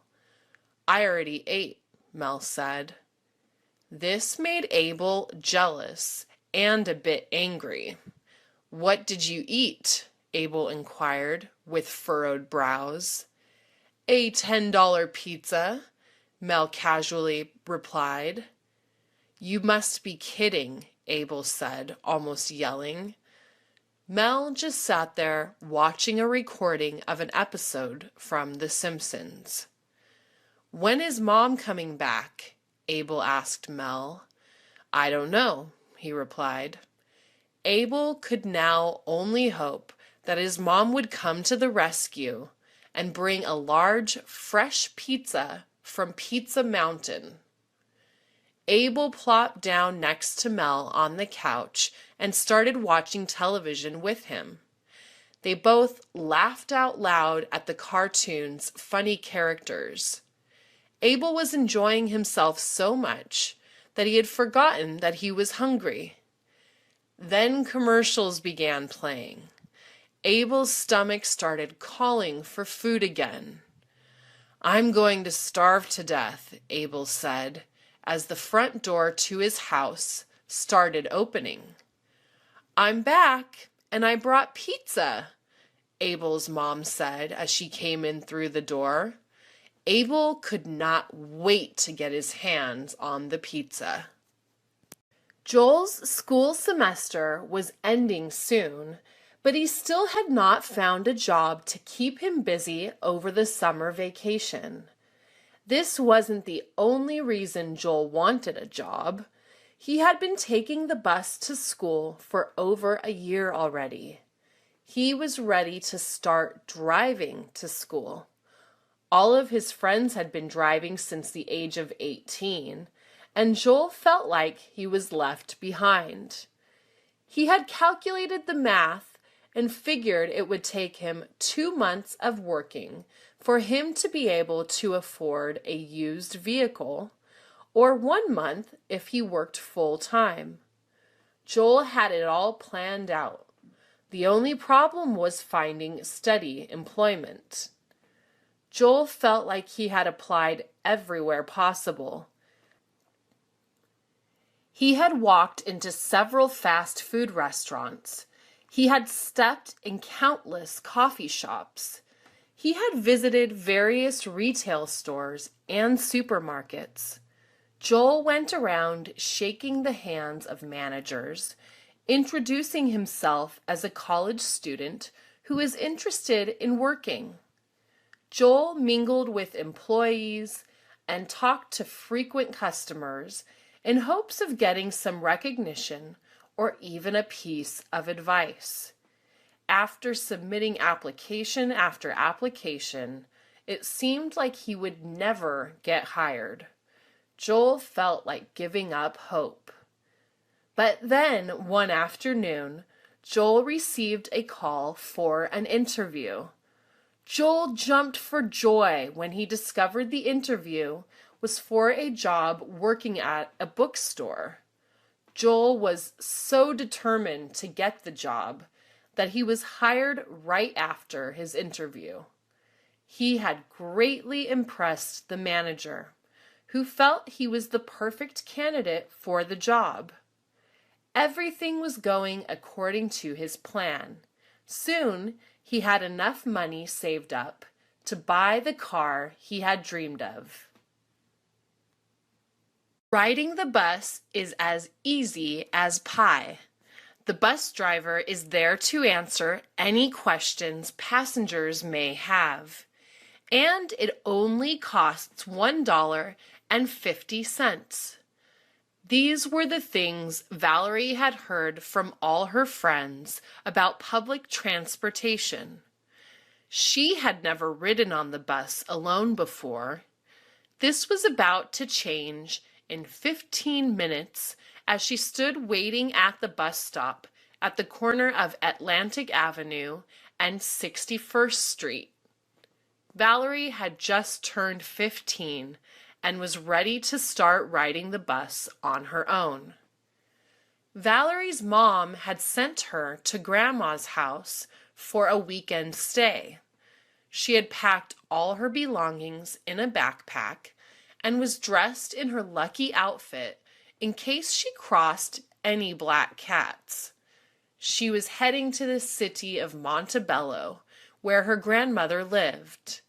Her heart began racing when she saw the number 260 bus approaching in the distance. She looked around to see if she was alone, but there wasn't anyone else waiting for the bus. She was all alone. "Come on, you can do this," Valerie said to herself. She remembered she and her mother had taken the same bus to her grandma's house dozens of times. "It's just like before, except Mom is not here," Valerie said, trying to ease herself. The bus finally came to a halt at its stop, and its doors opened in front of Valerie. She took a deep breath, looked at the bus driver, and stepped inside. Valerie put the money into the slot and greeted the bus driver. She then proceeded to the back of the bus and quickly sat down next to an elderly woman. The scariest part was over. Now all I have to do is sit and wait until I reach my destination, said Valerie to herself. "Don't forget to pull the cord," a familiar voice said in her head. Monday was the day of the big test. Luella had 3 days left to study. She knew she had to study for at least 3 hours per day in the next couple of days if she hoped to get the grade she wanted. Luella needed to score at least a 90% on her test in order to pass her algebra class with an A. The stakes were high for Luella. She had attended every lecture this semester. She had jotted down notes upon notes to take home and study. She had even sat in a few tutoring sessions after class. After turning in all her homework and passing all her quizzes, Luella still felt like she could fail her final test. After all, it was cumulative, meaning the test would test her on everything she had learned. Luella knew what she had to do. It was time to buckle down and study like there was no tomorrow. Motivated and determined, Luella sat at her desk and studied for at least 3 hours for the next 3 days. By the time the night before the test came, Luella felt confident that she would do well. Luella woke up that Monday morning with a grin on her face. She had dreamed of taking the test. In the dream, she passed her test with an A. It was up to Luella to make her dream come true that Monday morning. Luella was assured she would. She knew all that studying was about to pay off as she walked into her classroom and sat down at her desk. Nothing can go wrong, Luella said to herself. She was right. Luella not only breezed through all the math problems, but was the first person to finish in her class. Luella knew she could do it. It was of no surprise when she discovered the grade she received. It was an A+. Jenny had always wanted a pet of her own. She wanted something to take care of, someone to be there whenever she came back home, and most of all, an animal to be best friends with. Jenny would constantly ask her dad to buy her a pet, but her dad always refused. Jenny's dad knew having a pet was a big responsibility. He did not think Jenny was ready to own a pet at 10 years old, and that was exactly what he told her when she asked for one. "When will I be ready?" Jenny asked one day. "Wait until you're 12, Jenny's dad replied. This was good news for Jenny. All she had to do now was to be patient. 2 years had passed. Jenny had been counting down the days on her calendar. The morning of her 12th birthday, Jenny jumped on her dad's bed and immediately reminded him of what he had said 2 years ago. "Have you decided on what pet to get?" Jenny's dad asked. Jenny could not respond. She had not made up her mind on what kind of pet she wanted. "Let me think about it," she said, and ran to her room. Jenny took into consideration all the pets she could imagine.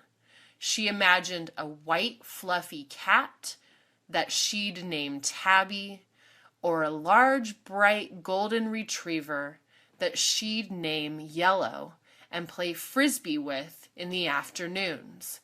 She imagined owning colorful macaw that she'd name Polly and have conversations with whenever she felt lonely. After an hour of weighing in the options, Jenny had made up her mind.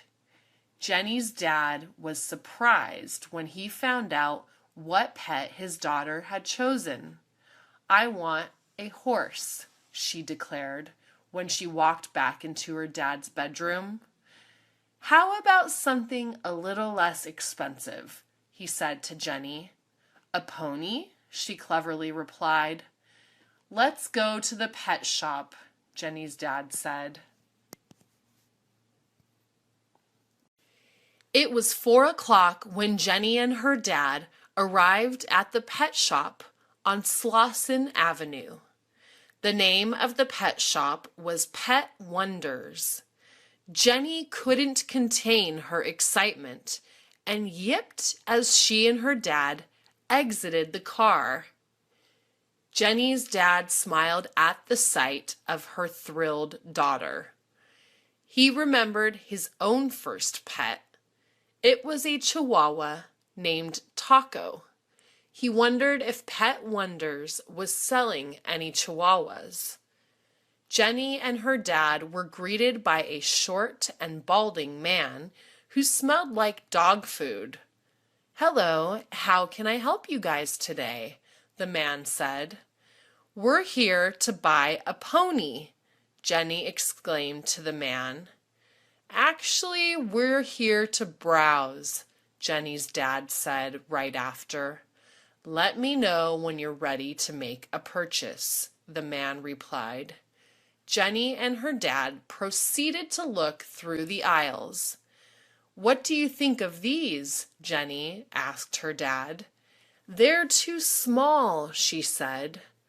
Jenny saw a variety of colorful fishes.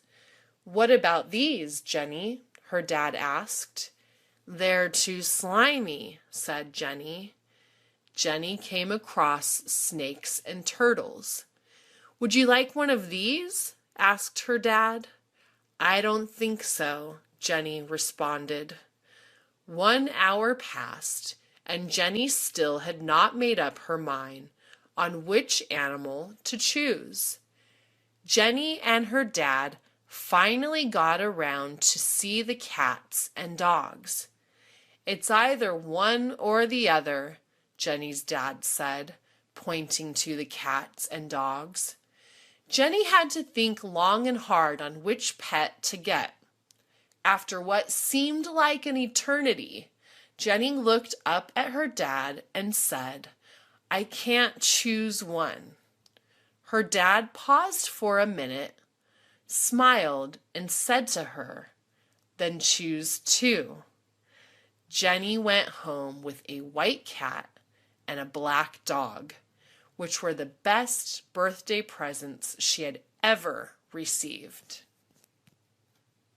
Surfing was Jeffrey's favorite pastime. Every weekend, Jeffrey and his best friend Chad would head to Santa Monica Beach, where they would surf big waves. California was the perfect place to live if you were a surfer. The sunny sky and nice temperature made it an ideal place for surfing. Best of all, California mostly maintains this kind of nice weather throughout the year. Jeffrey and Chad were grateful to be surfers in California and not in Iceland. While their other friends were skateboarding and rollerblading, Jeffrey and Chad were at the beach surfing the day away. Jeffrey was 15 years old when he first learned how to surf. Chad was 2 years younger when he started learning. They both had met at a surfing competition. Jeffrey was 18 and Chad 16 at the time of the competition. Despite being rivals at first, Jeffrey and Chad soon became buddies after the competition. Now 21 and 19, Jeffrey and Chad had become the best surfers on the West Coast. Their medals and trophies were proof of this. There wasn't anything more satisfying in the world than surfing the waters as the sun beamed from above and the wind blew by. Surfing was an exhilarating and incredible experience. It was also a great stress reliever. Jeffrey and Chad felt as if they were on top of the world when surfing. Nothing else mattered when you were in the midst of a barrel ride. Jeffrey and Chad knew that surfing for them would be a lifelong passion. The beach was a great place to be at. This was especially true in the summer when pretty girls would gather on the weekends, bonfires would line the shores at night, and vendors and artists would attract visitors to purchase their wares. There was never a dull moment while at the beach. But if it wasn't for the waters, Jeffrey and Chad would have no reason to go to the beach. There once was a little living doll. She lived inside a doll house that was placed in the corner of a little girl's room.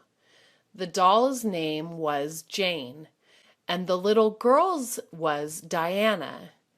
Diana and Jane were best friends. No one else knows that Jane can talk and breathe like anyone else. It was a secret between Jane and Diana. Jane and Diana would play together every day. Sometimes they would play within the dollhouse. They liked watching movies, playing hide and seek, and painting. They also liked playing outside with toy cars and drawing with chalk on the ground. Since Diana was far too big and Jane far too small, they could not play hide and seek and run over long distances. Instead, they enjoyed playing their own version of hide and seek. When they played, it would have to be inside a small room. Jane was always the one to hide, since it was easy for her to do so. One day, it was Diana's birthday, and she had several of classmates from school come over to celebrate. Jane stayed hidden from plain sight in Diana's room. At one point, things became rowdy among some of the boys and girls, and they began to chase each other around the house. Then a few of them entered Diana's room and began invading her things. One of the boys got a hold of Jane, who was in her dollhouse, and started to toss and play catch with her among the boys. Then Diana came into the room and took notice of what was happening to Jane, and immediately yelled for them to stop. They put Jane back down. Jane was so frightened but relieved to be saved. "Get out!" Diana screamed. After everybody left, Diana lifted up Jane and asked her if she was okay. Diana was happy to see that Jane was in one piece. It would be the last time that Diana would bring anyone over to play. This secret was too great to risk its discovery. Nobody could ever know of Jane the living doll. Amisa was a single mother who worked from home tutoring students. She liked this job because it allowed her to stay home with her own little daughter, Nemisha. Amisa saw all her clients at her kitchen table. She picked the kitchen table because from there she could watch her daughter, who usually stayed in the living room. Nemisha usually stayed in the living room when her mother was working with another student. One afternoon, though, Namisha felt so thirsty. She had to get into the kitchen to get a drink. "Mom, can I please have a drink?" Namisha asked. Amisa was annoyed. She was in the middle of a lesson. "Yes, but you have to serve yourself because I'm working," Amisa said. Namisha pulled a step stool up to the kitchen cabinet and stood on it. She opened the kitchen cabinet and reached up to the top shelf to get a blue plastic cup. Then she slipped. Namisha let out a huge scream. When Amisa got up to see what was wrong, she saw that her daughter's hand had slipped and the tongs of a large serving fork had gone through Namisha's finger. Namisha was crying. Amisa was scared. She had her client go home early and was going to rush her daughter to the hospital. She didn't want to try and pull the fork out herself because she was worried that she might make the situation worse. Namisha lived 4 blocks from the hospital. She felt it was faster to walk to the hospital than call and wait for an ambulance. There was only one problem. It was very cold outside, and Amisa couldn't put a coat on her daughter when she had a huge serving fork protruding from one of her fingers. Amisa wrapped a blanket around her child, and together they quickly walked to the hospital. "My daughter has a fork stuck in her finger," Amisa yelled as she entered the emergency room. Mike was having a beer in the living room one evening while watching a football game. His 5-year-old son, Rob, was playing with Legos on the floor. "Hey, Dad, bet I can make one of these Legos disappear," Rob told his dad. Mike was only half paying attention to his son since his favorite team was playing. "Uh-huh," Mike absent-mindedly answered. "Ta-da! I made it disappear," Rob said proudly. Mike asked his son what his secret was. "A magician never tells," Rob said while tapping his nose. Mike shrugged his shoulders. "Guess, Daddy, guess," Rob encouraged. Mike first guessed the Lego was in his son's pocket. He was wrong. Then Mike guessed that the Lego was in his son's sock. That too was a wrong guess. Mike gave up. "It's in my nose, Dad," Rob proudly declared. Mike spit out his beer and rushed to look up his son's nose.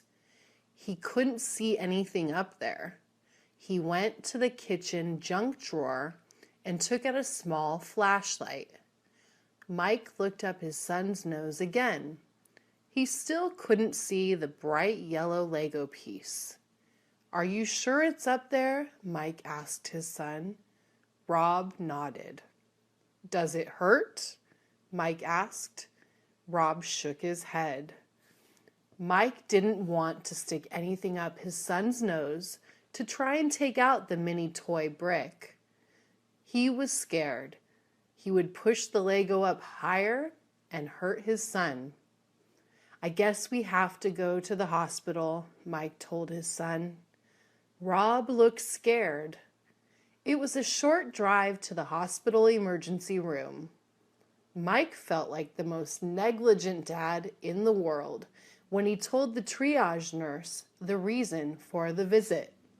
"My son has a Lego stuck up his left nostril," Mike said in a low voice. Hannah was worried about the plants in her garden. Her state recently declared a drought, and her plants were showing that they missed the rain. Her plants were all dead or dying.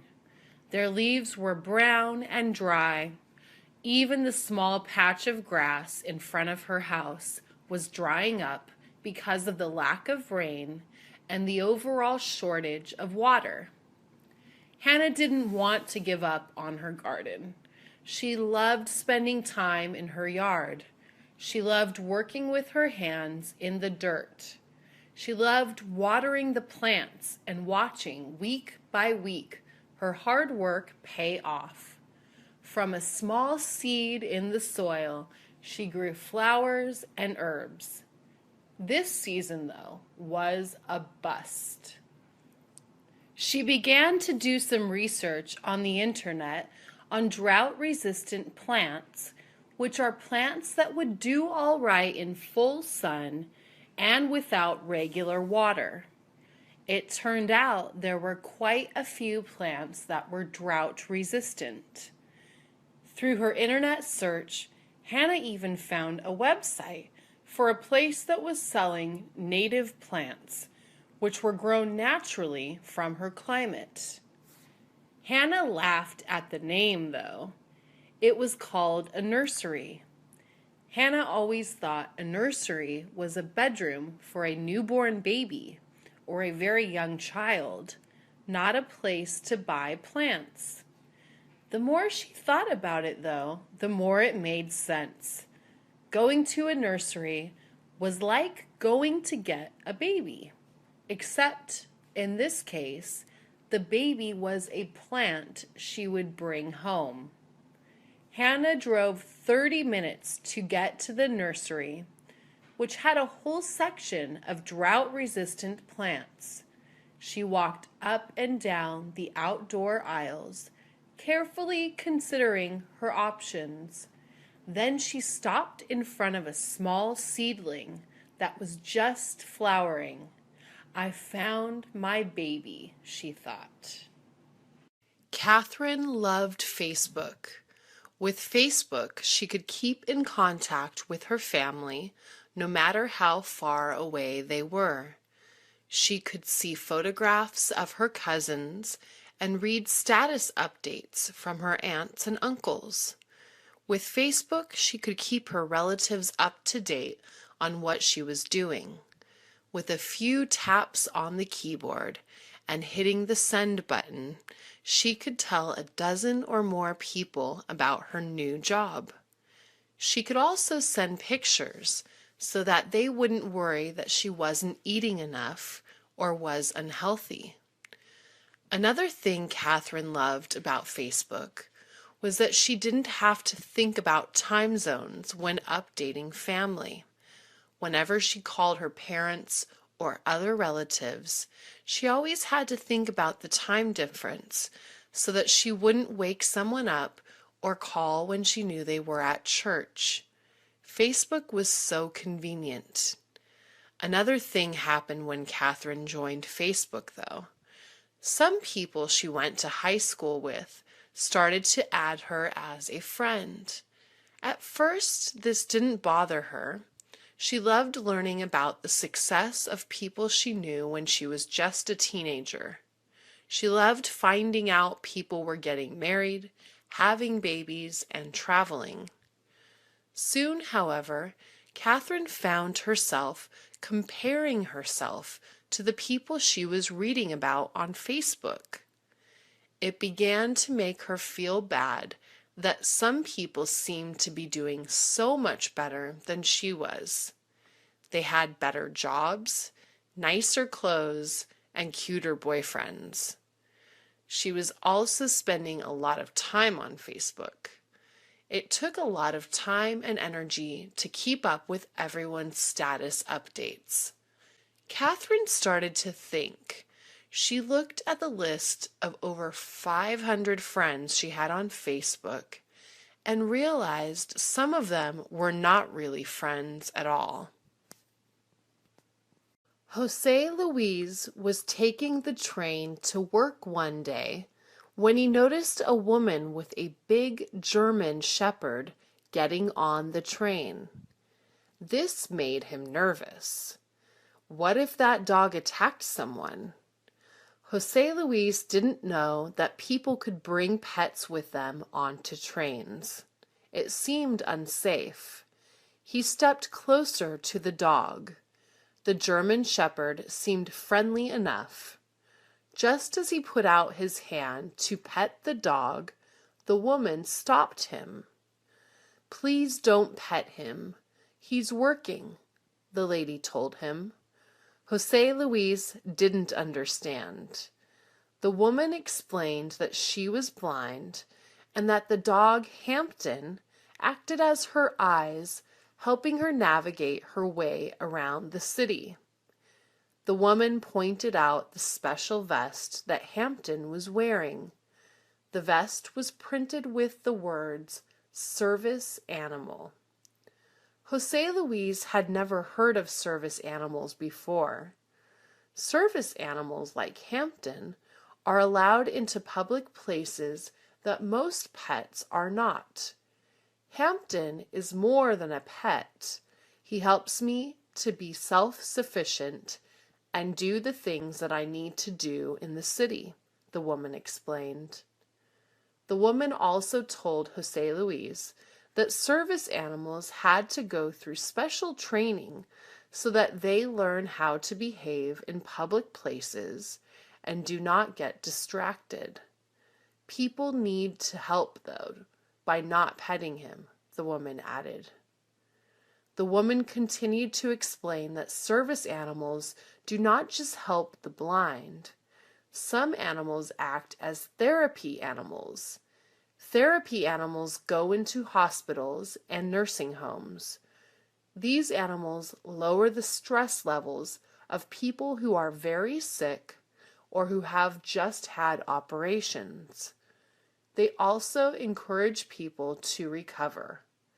Therapy animals are especially popular in children's hospitals.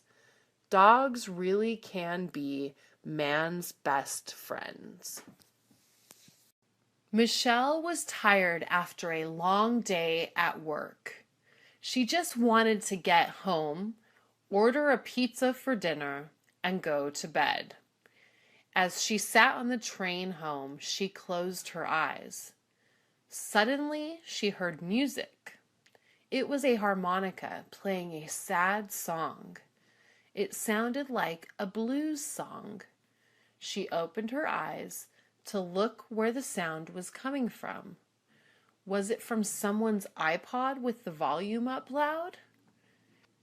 The sound was coming from a man leaning against the subway doors, playing a harmonica. When he finished playing the song, he walked up and down the aisles with a cup in his hand, asking for tips. Michelle didn't feel like this was fair.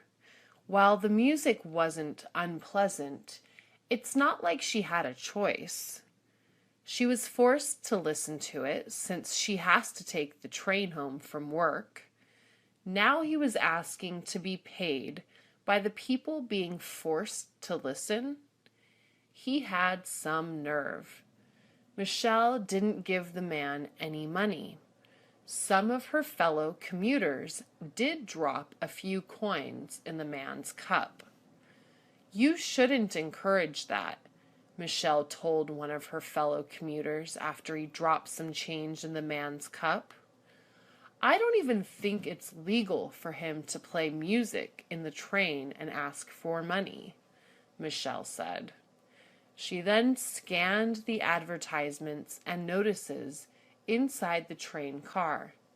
Sure enough, she found a sign that said playing music and soliciting was not allowed, and that there would be a fine for people caught by the police. When the harmonica player passed by Michelle and extended his cup out so he could put in some change, she pointed to the sign. The harmonica player shrugged his shoulders. "We all have to make a living, lady," he said.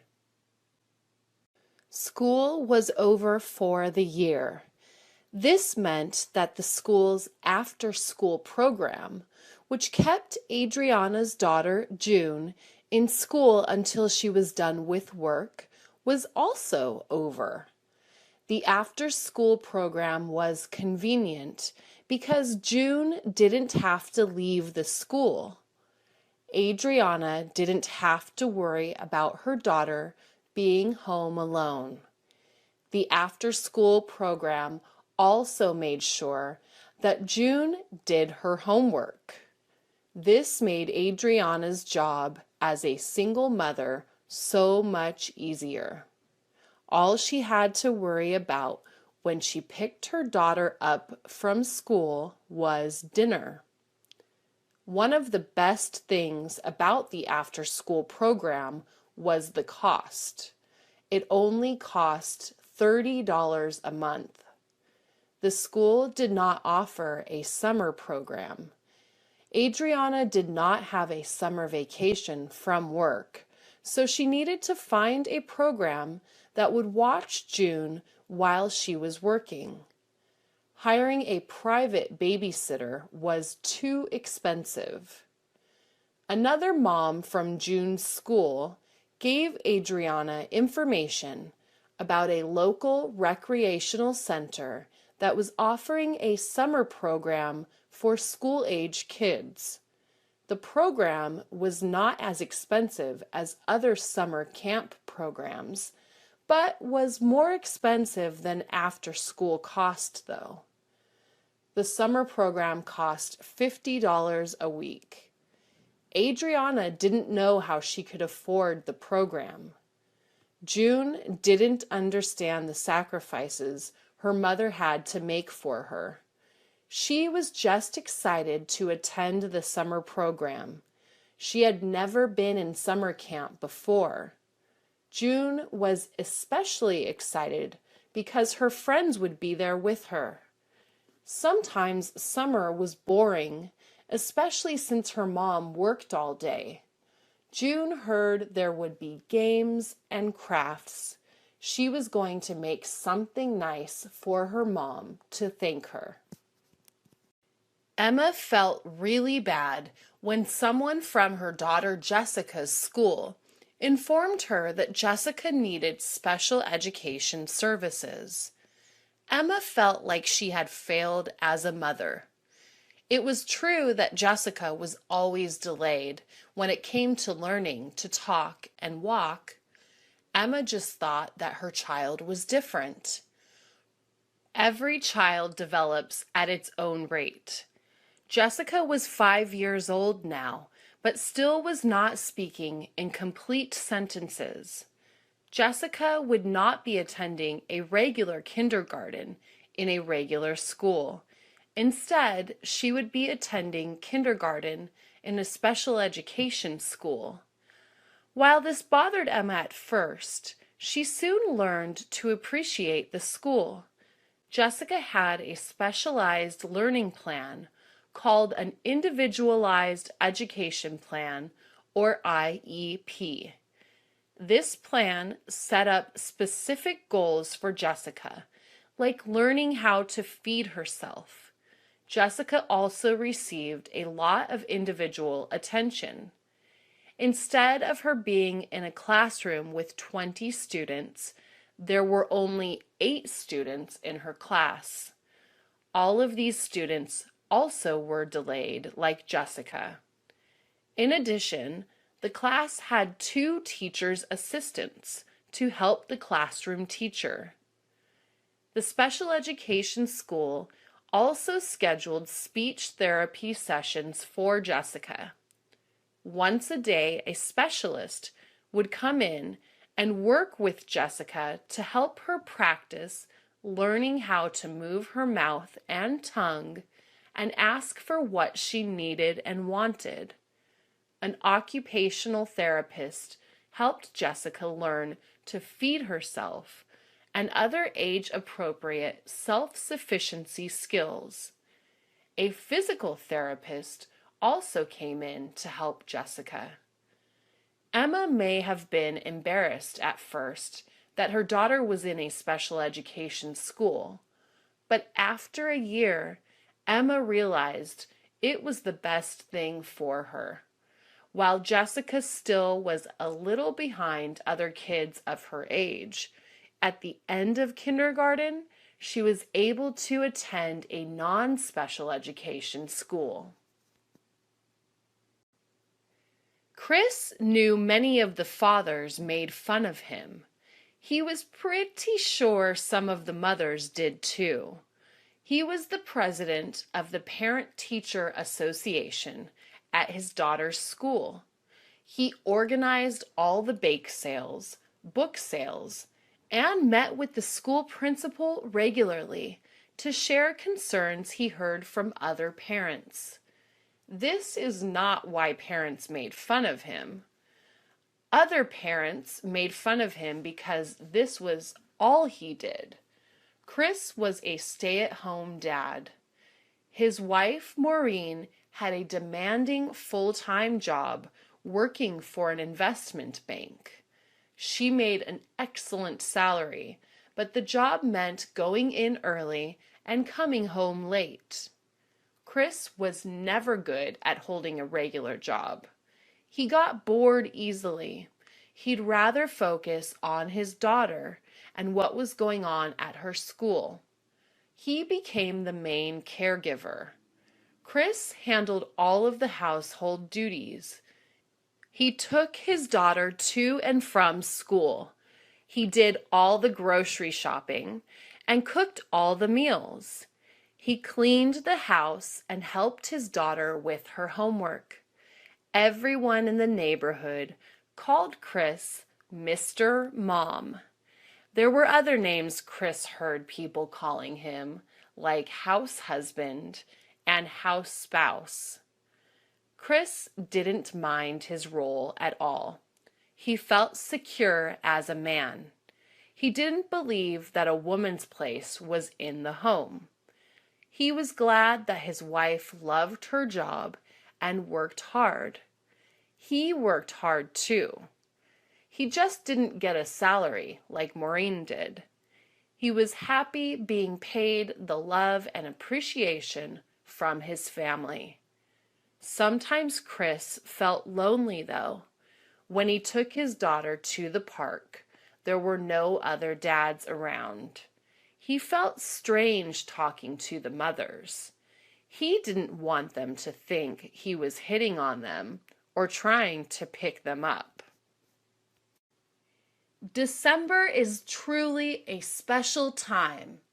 People start putting up their Christmas decorations and lights outside their homes. Christmas is wonderful because family members from far away come to visit. We eat, drink, and talk about how our lives are going. One of my favorite things to do when my family comes over to visit is go for a ride in my dad's car and see all the houses with their Christmas lights on.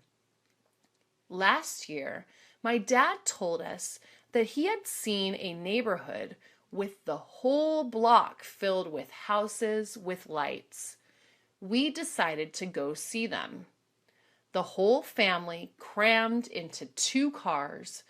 We drove for about 40 minutes. When we got there, our faces lit up with joy at the sight of all the lights. My cousins decided that they wanted to walk outside and watch the lights. We all got out and started walking, but when it was time to go back home, we didn't notice that my youngest brother was not in the car. He had separated from the family and went to see a house all the way at the end. No one noticed, and we left him there for an hour. He knocked on the house that he went to see and told the people that lived there what had happened. He knew my cell phone number, and so he called me. We were about to arrive at my house when I got the call. I told my dad, and he nearly crashed the car because he got so scared. We dropped everyone off, and I decided to go with my dad to pick up my brother. When we arrived at the house, my brother was sitting on the couch watching television with the children that lived there and drinking hot chocolate. My dad hugged him and said sorry. The people who lived there said that it was fine, that their children liked my brother because he was funny. They said he could come back any time. I was relieved nothing had happened to my brother. Janice was one of those people that loved getting up early for the Black Friday sales stores have after Thanksgiving Day. She loved going to her favorite stores to see what she could get on sale. A friend told her that her favorite store was going to have an amazing sale. They were going to sell a 60-inch television for $300. Janice wanted to make sure she was there early. She went to the store during the night and set up a tent to sleep overnight. Janice noticed that no one else had shown up when she was getting her tent ready, but she didn't care. She loved being there. She was so excited about the sales that she couldn't get any sleep. At around 3:30 a.m., she finally fell asleep. She set the alarm on her phone to wake her up at 6 a.m., but because she left her music playing when she fell asleep, her phone ran out of battery. At around 8 a.m., a man who worked at the store came out and woke Janice up. She was surprised and asked him what time it was. He said it was 8 a.m., and she couldn't believe it. She went into the store and left her tent behind. She wanted to see if they still had the televisions. Janice saw that they didn't. People started looking at her because her hair was a mess. She felt embarrassed and went back to get her stuff. While she was going back home, she noticed another store that was open. She decided to go in and was surprised to see that they had the television she wanted. It was $500 instead of $300. She bought the television and asked one of the workers if they could take it out to her truck. She went home and asked her brother to help her move the television. Once she got the television into her home, she climbed into bed and fell asleep. Adrian loves to collect vinyl records. He got his first record from his grandpa. It was a record of Louis Armstrong. His grandpa even gave him a record player to play his records. The only thing Adrian didn't like was that he lived in a small town, so there weren't any stores that sold records. His brother told him to try looking on Craigslist. Adrian looked on Craigslist for people who were selling records of his favorite bands. He had to look for sellers in the nearest city and found one. His brother went into the city every week. Adrian asked his brother if he could go with him next time. His brother said yes. The person he found was selling his whole record collection for $200. Adrian was excited and took out the money he had been saving. Adrian's brother told him he had read about bad stuff happening to people over Craigslist. They emailed the guy that was selling the records and told him to meet at a Starbucks. When Adrian and his brother got there, They saw the guy outside of the Starbucks drinking a coffee. He had a box of records with him. The guy told him that it actually wasn't his collection. It belonged to his brother who had passed away. He wanted to sell it to someone who would appreciate them and listen to them every day, like his brother once had. Adrian said that he would play one record a day. When Adrian got into his brother's car, he started looking through the records. He saw a copy of Abbey Road by the Beatles and was happy. When he took the record out, he couldn't believe what he saw. It was autographed by all 4 members of the band. Rocky was a big baseball fan. He lived in Philadelphia, but was originally from Los Angeles. He made sure to go watch the Dodgers every time they played the Phillies. Rocky will never forget the last game he saw at Citizens Bank Ballpark, which is where the Phillies play. It started off as a normal game for Rocky. He sat out in the stands with his girlfriend. He was fully dressed as a Dodgers fan. He had a Dodgers hat, jersey, and shirt. As the game came to the 7th inning, which is the 7th inning stretch, and everyone starts singing "Take Me Out to the Ballpark," he noticed that the Dodgers pitcher, Josh Beckett, had been pitching a no-hitter. A no-hitter is when a pitcher doesn't allow a player on the other team to get a hit. Rocky got excited because he never would have thought he would see a no-hitter, especially the Dodgers pitch a no-hitter. Rocky was holding on to his beer, but he wasn't drinking it. He was watching the baseball game very closely. His girlfriend would talk, but he wouldn't listen.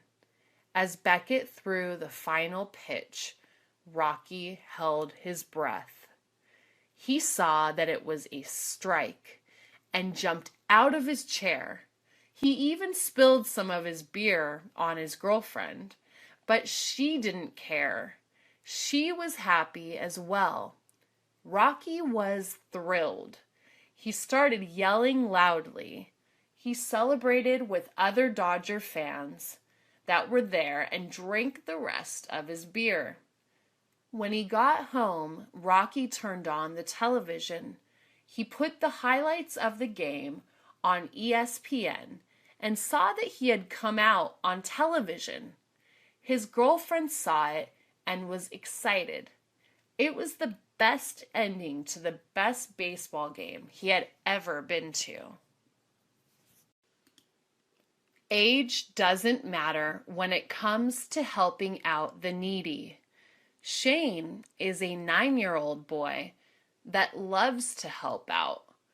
During a school field trip, Shane's class went to visit a warehouse where people donate food and clothes for the homeless.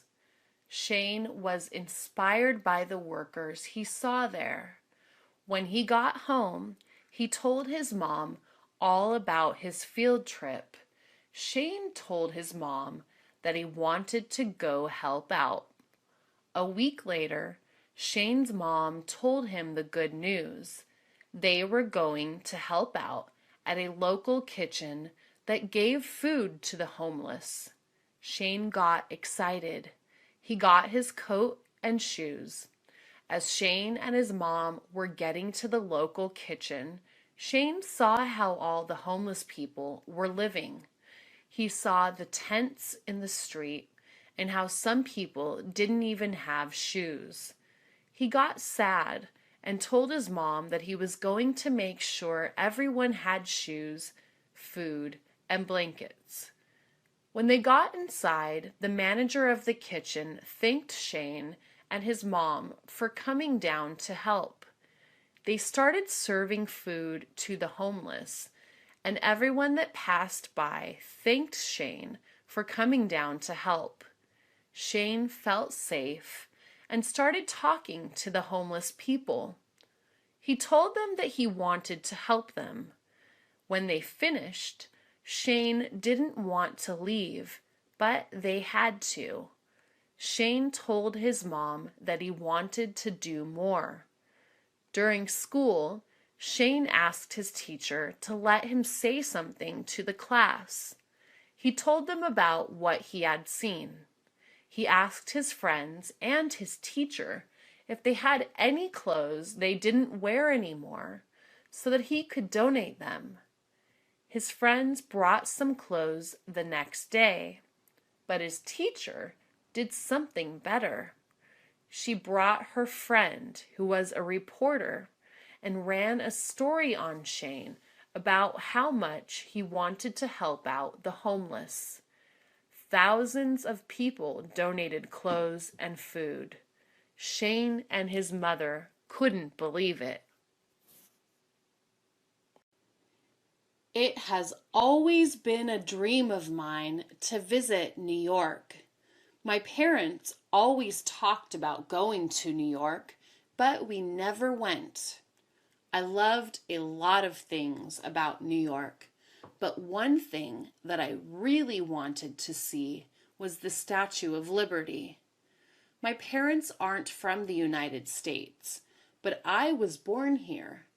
They saw the Statue of Liberty as something more, not just as something people wanted to go see and take pictures of. My parents never saw the Statue of Liberty because we lived in Texas. They crossed the border and longed to see the Statue of Liberty with their own eyes, but never got the chance. I decided that I was going to fulfill their dream. I finally saved enough money for a plane ticket and went to stay with a friend that I had met at home, but now in New York. We talked over the internet, and she told me that if I ever got the chance to go to New York, I could stay with her. I called her the day I got my plane ticket.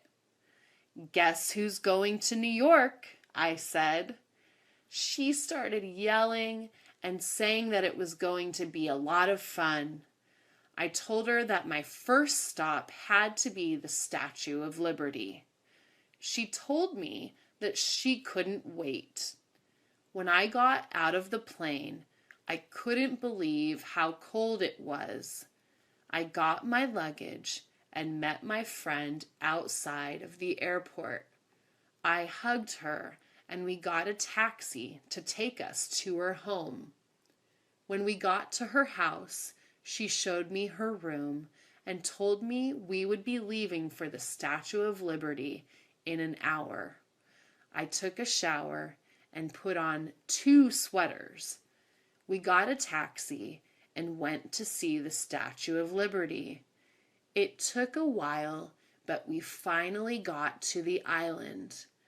I couldn't believe the Statue of Liberty was right before my eyes. I started crying and felt my parents were right here with me. I always felt like a foreigner in this country, even though I was born here. Now I understood why they wanted to visit the Statue of Liberty so much. There is a saying, "One man's trash is another man's treasure," meaning I might not like something and throw it away, and then someone might love it and take it. I remember seeing a homeless guy searching trash cans looking for something he could sell. I asked him why he did that. He looked at me and said, "One man's trash is another man's treasure," which I didn't understand at that time. In fact, he was collecting stuff He needed not only to sell, but stuff he needed to make his home. This man lived in the park by my house. No one really bothered him because he was respectful and would clean up after himself. I went running in the park one day and saw him putting together a bed with stuff he had collected from the trash. He always looked for clean stuff. If it had food trash on it, he wouldn't take it. I went back to my car and took a blanket to him. He saw it and thanked me. I remember one day the police were bothering him because they had to take away his stuff. The members of the neighborhood went to the police and told them that he wasn't hurting anybody by being there. The homeless man looked at everyone and thanked them, but told the police to take his home away if they had to.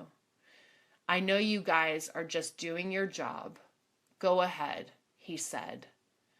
When the police heard him say that, they decided to leave him alone. He has been there for a couple of years now. He has even started planting a garden outside by the football field. People often go and give him food and other items he might need. He has made trash into his treasure. Carl was just 15 when he was charged with arson. He snuck into his high school with a friend and lit the auditorium curtains on fire. They thought they would have gotten away with it, but the store across the street from the school had a camera that saw Carl and his friend come out of the school. The police caught Carl and his friend while they were eating at a restaurant that was next to the high school. They were taken to jail. Carl admitted to burning down the auditorium and got sentenced to 10 years in prison. His friend got the same. The judge asked them why they did it, and Carl said, "Because we were bored and we didn't like the school." News reporters were at the school. They wanted to talk to the parents who were at the school talking to the police and the principal. Carl's father came out first and was on his way to the police station when a news reporter asked him about the situation. He said, "My son just lost his childhood and he will never get that back." Carl was never a bad child, but he started acting up when he got to high school. His mom couldn't believe what he had done. People make mistakes, and Carl's mistake is going to cost him a lot. The principal said that the school will be working hard to get the auditorium rebuilt, but it will take a couple of years. The school says that it will cost $1 million to rebuild the auditorium. According to his parents, Carl said that he wishes he could take it all back and that it was a stupid mistake. My mom was pregnant with her second child. I was happy because I was going to be a big brother. My dad and mom told me that it was going to be a boy. I was excited because that meant I could boss him around and tell him to do my chores. She told all her friends that she was having a boy. Her friends all gave her their extra boy clothes that their sons had used, and my mom loved it. My dad was busy working on the crib for the baby. He painted it blue and put a blanket with race cars inside. When my mom went into the hospital, my dad was excited and jumping up and down. But after my mom had the baby, my dad came out with a confused look on his face. I asked him what was wrong, if the baby was okay. He looked at me and said, yes, but that the baby was actually a girl. My grandma looked at him and smacked him in the head. She said, "That's wonderful news. Don't look so depressed." My dad laughed and said, "No, I'm not depressed. I'm just confused." For the first 3 months of her life, my sister looked like a boy. She wore nothing but boys' clothes because that's all my parents had gotten for her. I took a lot of pictures so I could tell her later that she was actually a boy, but an accident happened that changed her into a girl. My mom deleted all my photos because it was mean. I'll never forget the look on my dad's face when he came out of the delivery room. He looked like he was trying to solve a big math problem in his head. It was like he was trying to count from 1 to 1,000,000. Luckily, my grandma slapped it out of him. Gabriel loved working as a waiter. He loved going to work during holidays like Christmas, Thanksgiving, and Easter. When there was work during holidays, it usually meant there would be a big tip in his check. He was very friendly with the people, and everyone liked working with him. The restaurant where he worked was doing a special brunch for Easter this year. Gabriel's boss, Jackie, called him to see if he could work. Gabriel said yes. When Gabriel showed up, he saw a giant Easter bunny walking around the restaurant. He started chuckling to himself. He had always wanted to wear a costume and walk around talking to people. As people started showing up, he noticed that the Easter bunny wasn't coming out to greet people. Gabriel had a job to do, though. He started cleaning the tables he was assigned. When he finished, he went to take his break. While he was eating, Jackie went up to Gabriel and said, "I think we need you to take over as the Easter bunny. Would you be willing to do that?" Gabriel said, of course, because he didn't want to let down the boss, but also because he secretly wanted to do it. As he walked out fully dressed like the Easter bunny, he saw children lining up to take pictures with him. He walked over and took pictures with everyone that was in line. There was a little train for the children outside in the garden. After he took the pictures, he decided to go on the train and ride it with the children. The children were asking him if he was the real Easter bunny and if he had been to Disneyland. Gabriel nodded his head. After he got off the train, he walked around the restaurant and started dancing in the restaurant. People started to applaud as they ate. It was the first time Gabriel ever dressed up as the Easter bunny, but he loved every second of it. Karen and Jack had been trying to have a child for many years with no success. All that changed one day when they received the greatest gift in the world. That day, nearly 1 year ago, they had a healthy baby girl. They named her Julie, and it was the happiest day of their lives. Karen loves to dress Julie up in pretty pastel colors complete with bows and ribbons. Karen thinks she's the most beautiful girl in the world. The other day, the small family went shopping, and all of a sudden, Karen let out a loud scream. "Oh my God!" Jack ran over, thinking something had gone wrong. "What's the matter?" he asked. "Nothing," she answered. "Look at this adorable outfit. It's perfect for little Julie," she said. Jack got a little upset about this. He was running toward Karen, thinking she had fallen or that something had happened to Julie. But all that had happened is that she found a pretty blue dress for their baby girl. Shopping malls in the United States are all over the country.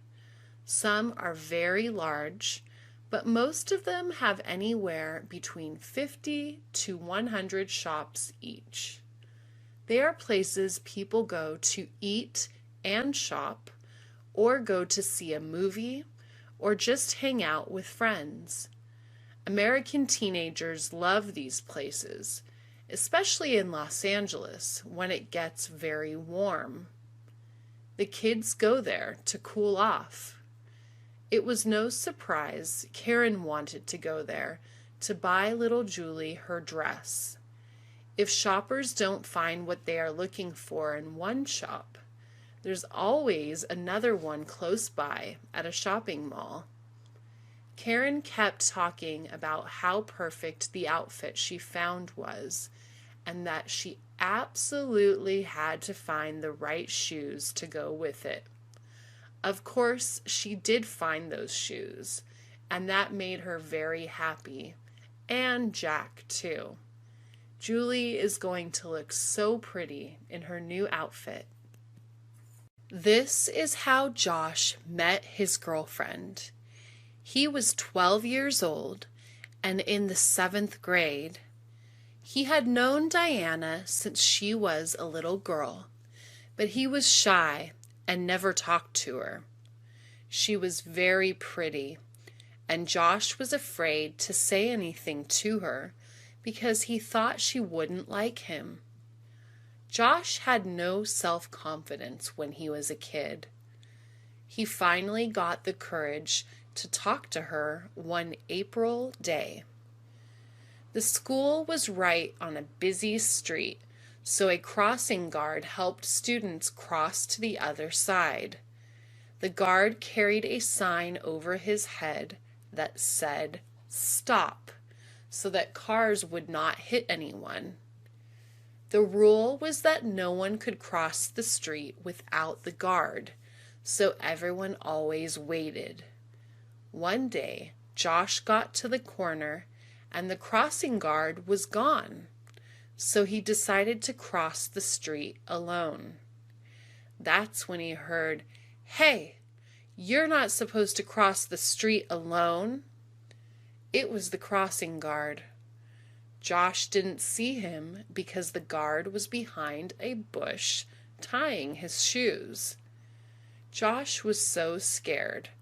From that day on, he decided to go all the way around the block to avoid seeing the guard. He knew the guard would report him to the school.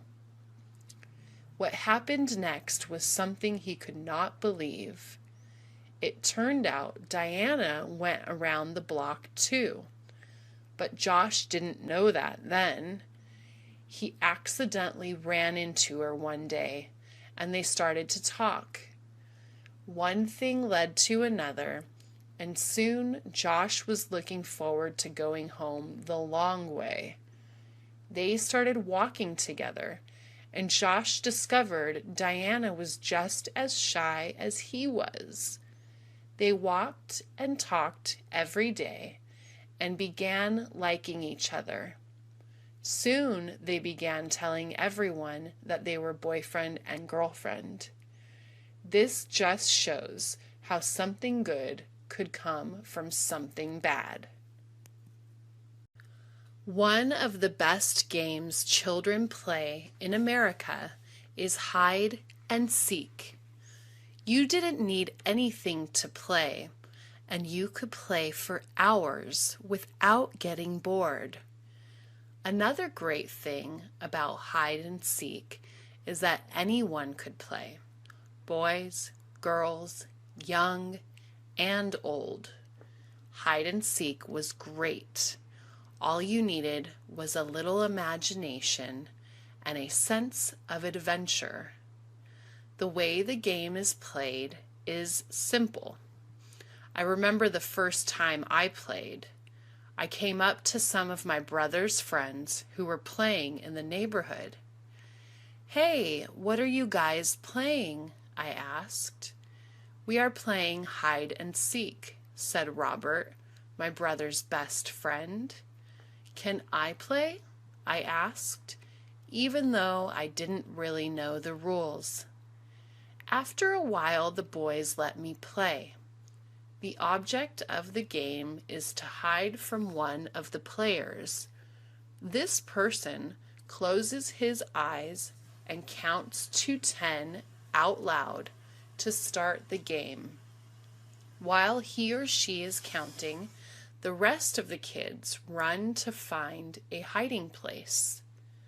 Hiding places can be anywhere, behind cars or in the bushes, just about anywhere. It was Robert's turn. When he had counted to 10, he yelled, "Ready or not, here I come." Whoever is the first person found becomes it, and it's their turn to count. I thought I had the best hiding place ever. I was in the bushes near my house. I could see through the leaves everything Robert was doing, and I knew he was getting close to finding David, another one of my friends. I was overjoyed that I wasn't going to be the first one found. I had proven myself to everybody who said I was too young to play, when all of a sudden, a mouse ran over my foot. I jumped and screamed out of the bushes and was the first one found. The next thing I knew, I was counting out loud and trying to find my friends. Many years ago, one of the best ways to spend a Saturday night with your girlfriend was to take her to the drive-in. Drive-in theaters were first opened in Southern California because of the car culture that exists here. People could go see a movie in the comfort and privacy of their own car. I remember the first time I went to a drive-in. I was 18 years old and was dating my future wife, Caroline. We went on a double date with my best friend, Alfred, and his girl, Jeannie. The drive-in we visited that night was called the Starlight. It was close to home, and it had the best sound system of all the drive-ins. It also had a huge screen. We went to see Forrest Gump that night, mainly because Carol wanted to see it. "I heard it is a great movie," she said. I really didn't know anything about the movie, but I did want to see something. Forrest Gump was indeed one of the best movies ever made. It had everything: humor, drama, tragedy, and triumph. It is a great film. Watching it that night under the stars with Carol on my arm was the greatest night. I tell you, babe, I was wrong about this movie. I really liked it, I said. She just smiled and gave me a hug. Alfred and Jeannie were busy kissing in the back seat, which is another advantage of going to a drive-in. Those old drive-ins were around for decades, But soon after Forrest Gump came out, many of them started closing. They closed because of the new multiplex theaters popping up all over the country. People had a choice of many films to watch at those theaters, and soon the drive-in was gone. In Los Angeles, there is only one remaining drive-in I know of, the Vineland. There might be more, but I don't know where. It is sad to see them go, but the memories are still with me. Hello, Dolly is one of the classic American plays. It was first shown in New York City in 1964 and won 10 Tony Awards. The Tony Awards are live theater's version of the Oscars. When I was in high school, our theater department decided to put on our version of Hello, Dolly, and I just had to get involved. I wasn't an actor, but I was hoping there was something I could do, so I went to the director and asked him if he needed help. To my surprise, he said yes. The director's name was Michael Thomas. I almost screamed in delight when he said I could be a part of the play. "Oh my God," I said. "I would love to be a stagehand. Are you kidding me?" A stagehand is someone who moves all the props and background in between acts. It is precision work that takes coordination between several people. I loved working in the wings, which is what the backstage is called in theater lingo. The stage manager is the person who runs the backstage during a play, and the job carries a lot of responsibility. My first stage manager was a cool guy who liked me a lot, so I got the best assignments. "Hey, George, how would you like to man the lighting?" he asked, and I jumped at the opportunity. "You bet, boss," I responded. That was how I got put in charge of the lighting for one of the best plays ever written. Even though this was just a high school production, we played to packed houses almost every night we were on. I did such a great job that when the theater department decided to put on West Side Story the next semester, they asked me if I wanted to join the team. It was such an honor to be selected, so of course my answer was yes. One of the greatest American traditions is the game of baseball. Living in Los Angeles has given me the chance to watch one of the oldest baseball teams in the history of the game, the Dodgers.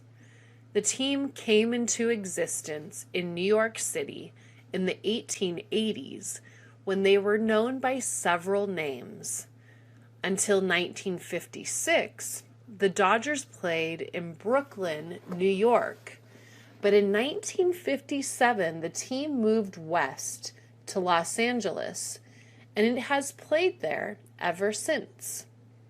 I recently asked my wife, Josie, if she wanted to go to a game one night, and of course, she said yes. Why wouldn't I want to go?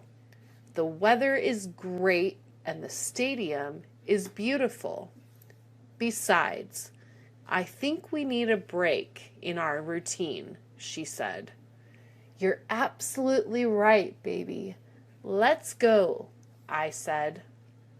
We were off to Dodger Stadium, which is nestled in the hills just north of downtown LA in a neighborhood called Chavez Ravine. Even though it is the third oldest stadium in the country, it is still beautiful.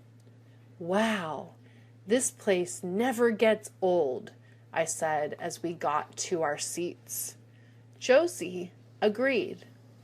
It was a perfect night for a ball game. The temperature was in the low 70s, and it was a clear, breezy night. The Dodgers were playing the Giants that night. The two teams have been playing each other for about 100 years, ever since both teams were in New York. The Giants moved the same year the Dodgers did, only they moved up north to San Francisco. That didn't stop the rivalry, though. The teams hate each other today as much as they did back in New York. The best part of the night was that the Dodgers won, so I had a couple of Dodger dogs. I don't know what they do to these hot dogs, but they are delicious, I told Josie. She wiped some mustard off her face and said, "Absolutely." Did you get your costume done last night? I asked my girlfriend Audrey in the early morning of October 31st. Of course. It was ready, but you're not going to see it until tonight, she said. That was a real disappointment. I had been looking forward to seeing her latest Halloween creation. Audrey is a fine seamstress, and every year she makes the best costumes for the Halloween parties we try to attend. On the other hand, I usually just put some old rags on and go as a hobo or a pirate or something lame like that. But not Audrey. She goes all out. Last year, she went as a beautiful witch, complete with the pointy hat and witch's broom. She looked beautiful. The Halloween tradition is very old in the United States. No one really knows how it was first celebrated, but it did come from somewhere in Europe. It was originally called All Hallows Eve and celebrated on the last day of October. It precedes All Hallows Day, which is a day to honor dead relatives. Today it means parties for the adults and trick-or-treating for the kids. Trick-or-treating is where kids also dress up in costumes and go door to door to get candy treats. It's a whole lot of fun. Some people say Halloween is a Welsh or Celtic tradition, while others say its roots are Christian. But it doesn't really matter anymore. We just like to get dressed up like fools, go to parties, and eat lots of candy. Audrey finally showed up at my door. She was strikingly beautiful. She was dressed as a fairy princess and was glowing in her white gown. "You look amazing," I told her. She just laughed and said, "I know," and tapped me with her wand. When I was 13 years old, I loved playing the drums. I guess banging on the drums gave me an emotional outlet for a very troubled time in my youth. When you're 13, everything seems to come at you from all directions. The drums helped me cope with being a teenager. One day, I called my friend Rudy on the phone. Rudy loved playing around with his guitar. Neither one of us had ever taken music lessons, but we loved our instruments. "Hey, Rudy, why don't you come over? We can play for a while," I suggested. "No problem, man. If it's okay with you, I'll bring my cousin Bobby with me. He plays the bass guitar." I told him that would be great, and waited for them to arrive. Bobby didn't just play bass, he jammed at it. "You really rock on that bass, Bobby," I told him. He said he had been playing for years and wanted to form a band. We all looked at each other, and it hit us like a bolt of lightning. "We can do this," Rudy and I said at the same time. "All we need is a vocalist," I said, to which Bobby chirped, "I can do that too." That was the beginning of the best rock and roll band ever, the Coke Bottles. Of course that was an exaggeration, but it turned out we were pretty good for a bunch of novices. The three of us began meeting at my place every week to practice playing together and to bounce song ideas off each other. Bobby could actually sing. With Rudy and me putting in all those hours of practice, we got pretty good. We got so good that we played at a couple of parties and at a free concert in the Park Festival about a year later. That was as far as we got, though. Rudy joined the Army the following year. Bobby and I were never able to find another lead guitarist, so the greatest rock and roll band, the Coke Bottles, never made it big. But that was okay with me. We had our day in the sun. 2 years ago, I graduated from high school. My father, mother, and sisters all came to see me walk up the stage to receive my diploma. Most of my extended family was there too, including my aunts and uncles, and some of my best friends. To my surprise, my friend Eddie, who graduated from the same school the year before, came up to congratulate me as soon as the ceremony was over. "Hey, feels great, doesn't it?" said Eddie. "It sure does," I responded excitedly. Eddie was like a big brother to me. He joined the Navy after graduation. Now that I was out of high school, he came back specifically to talk to me about my plans. I had no idea he was coming because he wanted it to be a surprise, and it sure was. "Okay, now that you're out of high school, what are you going to do with your life?" he asked. To tell the truth, I didn't have a clue. Most of my classmates knew exactly where they wanted to go to college, or if they were going to join the military. Some of them were like me, clueless. No one had ever been interested enough in me to try to give me some guidance except Eddie. He told me about college and that I should consider going to a community college since I hadn't applied to a 4-year university. I was very interested, but confused. "You never went to college, Eddie. How did you know it's the right thing to do?" I asked. Eddie just smiled and said he just knew and that I needed to trust him on this one. Since I trusted him like a brother, I took his advice and enrolled in a community college. It's been quite an experience, I must admit. Eddie was right. I will be transferring to UCLA next semester, and things are looking up for me. I owe it all to my big brother, Eddie. Living in Southern California has its advantages. One of those advantages is living so near the mighty Pacific Ocean. It is the largest ocean in the world, big, blue, and beautiful. One of my favorite pastimes when I was growing up was taking a long drive up Pacific Coast Highway. It is a beautiful drive, winding lazily in and out of sight of the sea, and going up hills and down coastal valleys. For first-time cruisers, it could be breathtaking. One lazy Saturday, I was a bit bored, so I called my girlfriend, who was studying for her English test on the coming Monday, to see if she wanted to go for a ride. "Hey, Sheila, want to go for a cruise?" She hemmed and hawed for a while before finally agreeing to go with me. "Where are we going?" she asked, but I wanted it to be a surprise. She had been hitting the books pretty hard lately because of her upcoming midterm exams. I figured she needed a break, and so did I. We started driving. Soon we were going through the Santa Monica Tunnel. This tunnel is especially nice. When you enter it, you have no clue what is waiting on the other end. As soon as the exit comes into view, the ocean, in all its glory, appears right before your eyes. Sheila was instantly delighted. She turned to me after a while and said, "Thanks, baby, I really needed this." I said, "Me too, babe." We talked for what seemed like hours. After that, we went up and down, left and right, with the ocean as our companion. We ended up in Santa Barbara, a coastal town about 140 miles north of Los Angeles.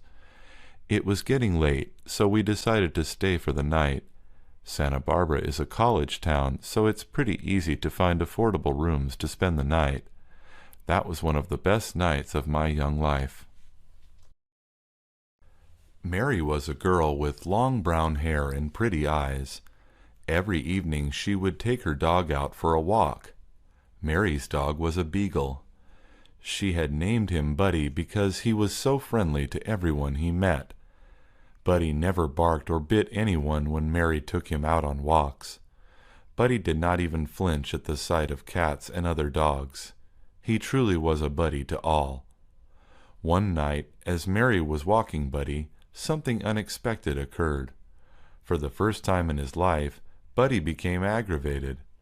"What's the matter, Buddy?" Mary asked. Buddy replied only in barks, as if he was trying to communicate back. All of a sudden, the wind grew still and the air became cold. Mary decided to turn around and head back home. But before she could, a raspy voice called out her name. Mary right away turned around and yelled, "Who's there?" Buddy had stopped barking. A boy stepped forward from the shadows and slowly revealed his identity. "Tom, is that you?" Mary asked the timid boy, who was now in plain sight. Tom was looking down at the floor with his hands in his pockets. "What are you doing, Tom? Have you been following me?" Mary asked, slightly confused. Tom stood there embarrassed and slowly started talking. "I'm sorry I snuck up on you. I didn't mean to frighten you," Tom first said. Mary could tell that Tom was nervous. She also knew of the feelings Tom had for her. "It's not safe for someone like you to be walking at night all alone," Tom said. "I'm not alone. I have Buddy," Mary replied. "You should have somebody accompanying you and Buddy on nights like these," said Tom. "Would you like to tag along, Tom?" Mary asked. Tom was too struck to answer. He had been waiting for this moment to happen. Mary and Tom became fast friends after their nightly meet-up.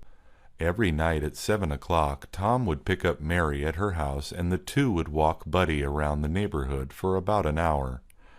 Mary no longer walked Buddy alone at night, and Tom no longer followed Mary.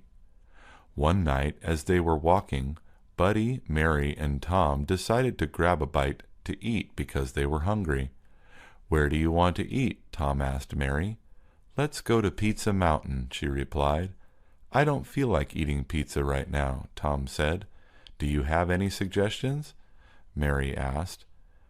"How about going back to my house? I'll cook our own food," Tom said. Mary thought this was a great idea. The two headed back to the street where they lived and thought about what to cook on the way. When they arrived, they had decided on making hamburgers. Mary wrote down a list of ingredients that they were going to need to make hamburgers. Tom went to the refrigerator and took out all the ingredients that he had. "Where are the buns?" Mary asked when she saw they were missing. "I'll run to the market and get some hamburger buns," Tom said. By the time Tom came back from the market, Mary had prepared the food. All they needed to do now was put the food between the buns. Mary and Tom were about to take their first bites into their burgers when Buddy came in through the door, wagging his tail and salivating. "I think he wants a burger," Tom said. Mary rose from her seat and made a burger for Buddy. Buddy ate the burger in one bite as soon as Mary handed it to him. In a small town in California, there lived a boy by the name of Desmond Walker. Desmond lived with his mom and dad in a 3-bedroom house. Desmond was 10 years old and had an active imagination. His mother had her hands full watching over Desmond. That boy of hers would get in all sorts of trouble. "Always safety first, Desmond," is what she always repeated to her son. Desmond and his mother went out grocery shopping one Friday evening. The supermarket's parking lot was jam-packed with cars that Friday evening.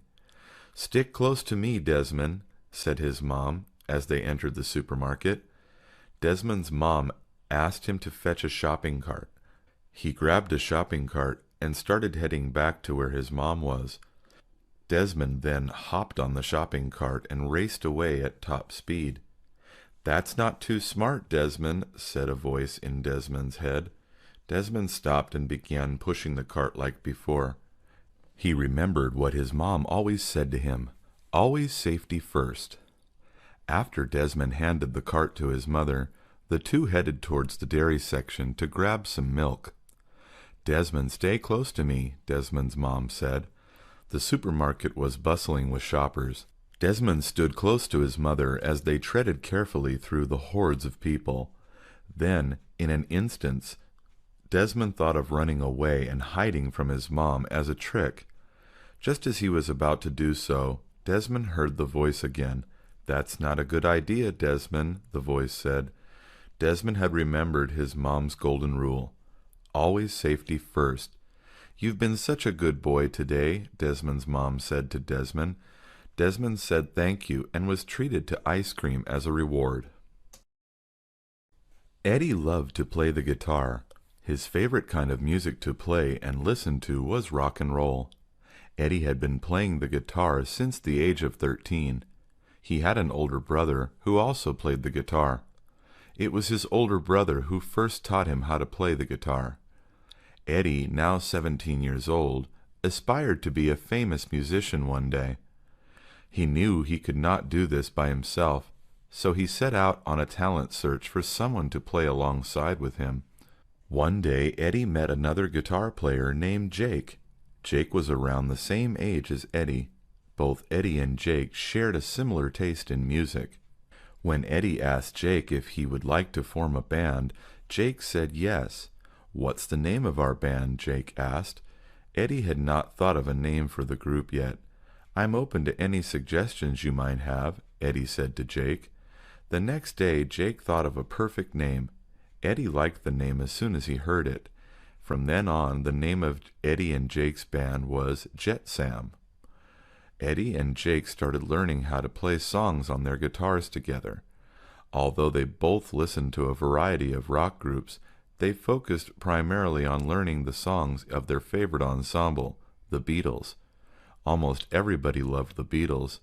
Learning to sing and play their songs seemed like the best thing to do. After learning a handful of songs, Eddie and Jake both felt ready to perform in front of an audience. Eddie and Jake got their acoustic guitars and performed at an open mic night at a local community center. The audience roared with tremendous applause after Jet Sam's set ended. Eddie and Jake bowed and thanked the audience for coming. Learning another language is a difficult task, but not impossible. Andrew knew the challenge that lied ahead, but was determined to achieve his goal of learning Spanish. Andrew wanted to learn Spanish because his girlfriend's family was from Guatemala. Andrew had already learned some basic words. Yes in Spanish was sí, and no was no, and thank you was gracias. It was just a matter of time before he became fluent and began talking to his girlfriend's relatives. Andrew had been receiving lessons from his next-door neighbor, Jose. Jose was fluent in both Spanish and English. He was born in Mexico and immigrated to the United States at the age of 10. Jose was happy to teach Andrew Spanish. Andrew insisted on paying Jose for the lessons, even though Jose had offered to do it for free. After a few months, Andrew was able to communicate well enough to hold a simple conversation. Andrew decided to test his Spanish by introducing himself in Spanish to his girlfriend. "Hola, mi nombre es Andrew," Andrew said with a smile on his face. He had said in perfect Spanish, "Hello, my name is Andrew." His girlfriend was impressed at his Spanish as they shared a conversation about the weather. Jose's lessons had paid off.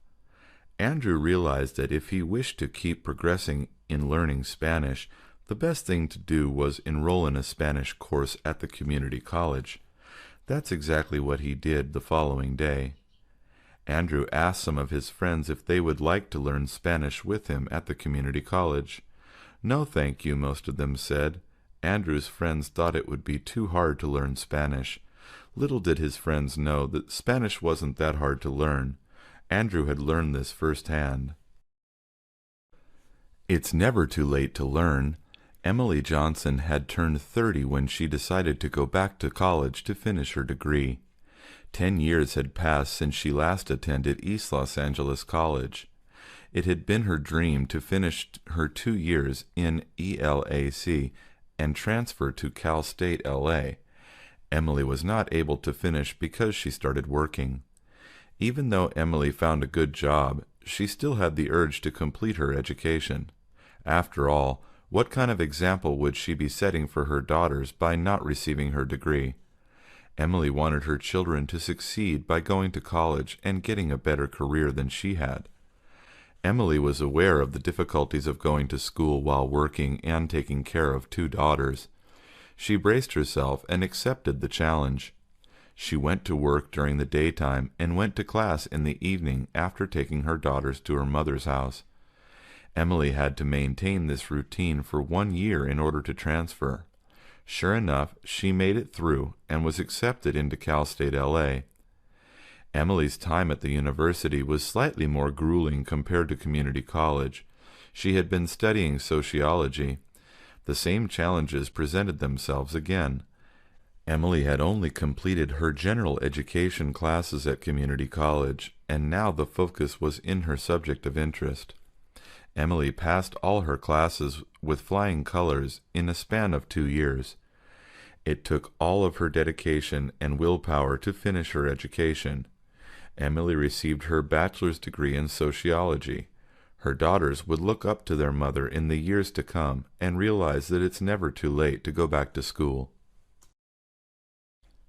"When are you going to get a haircut?" Johnny's relatives would ask whenever they saw him.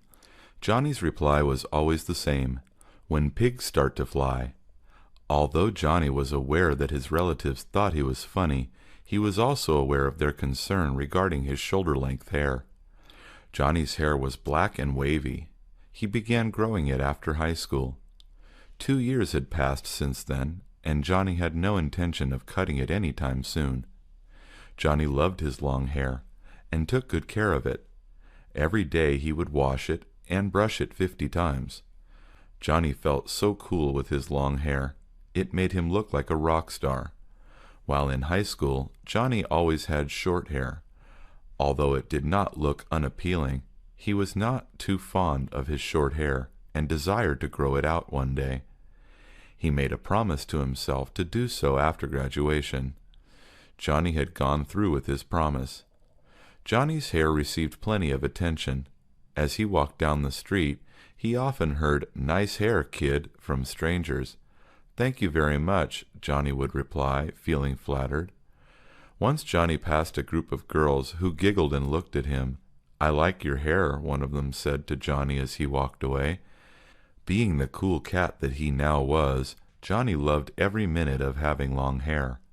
Johnny wondered why he didn't decide to let his hair grow sooner. It was the best decision he had ever made, and nothing in the world could make him cut it. Johnny enjoyed walking around with his long black hair. He also enjoyed the attention strangers and friends would give him. Strolling down the street was never the same after he started doing it with long hair.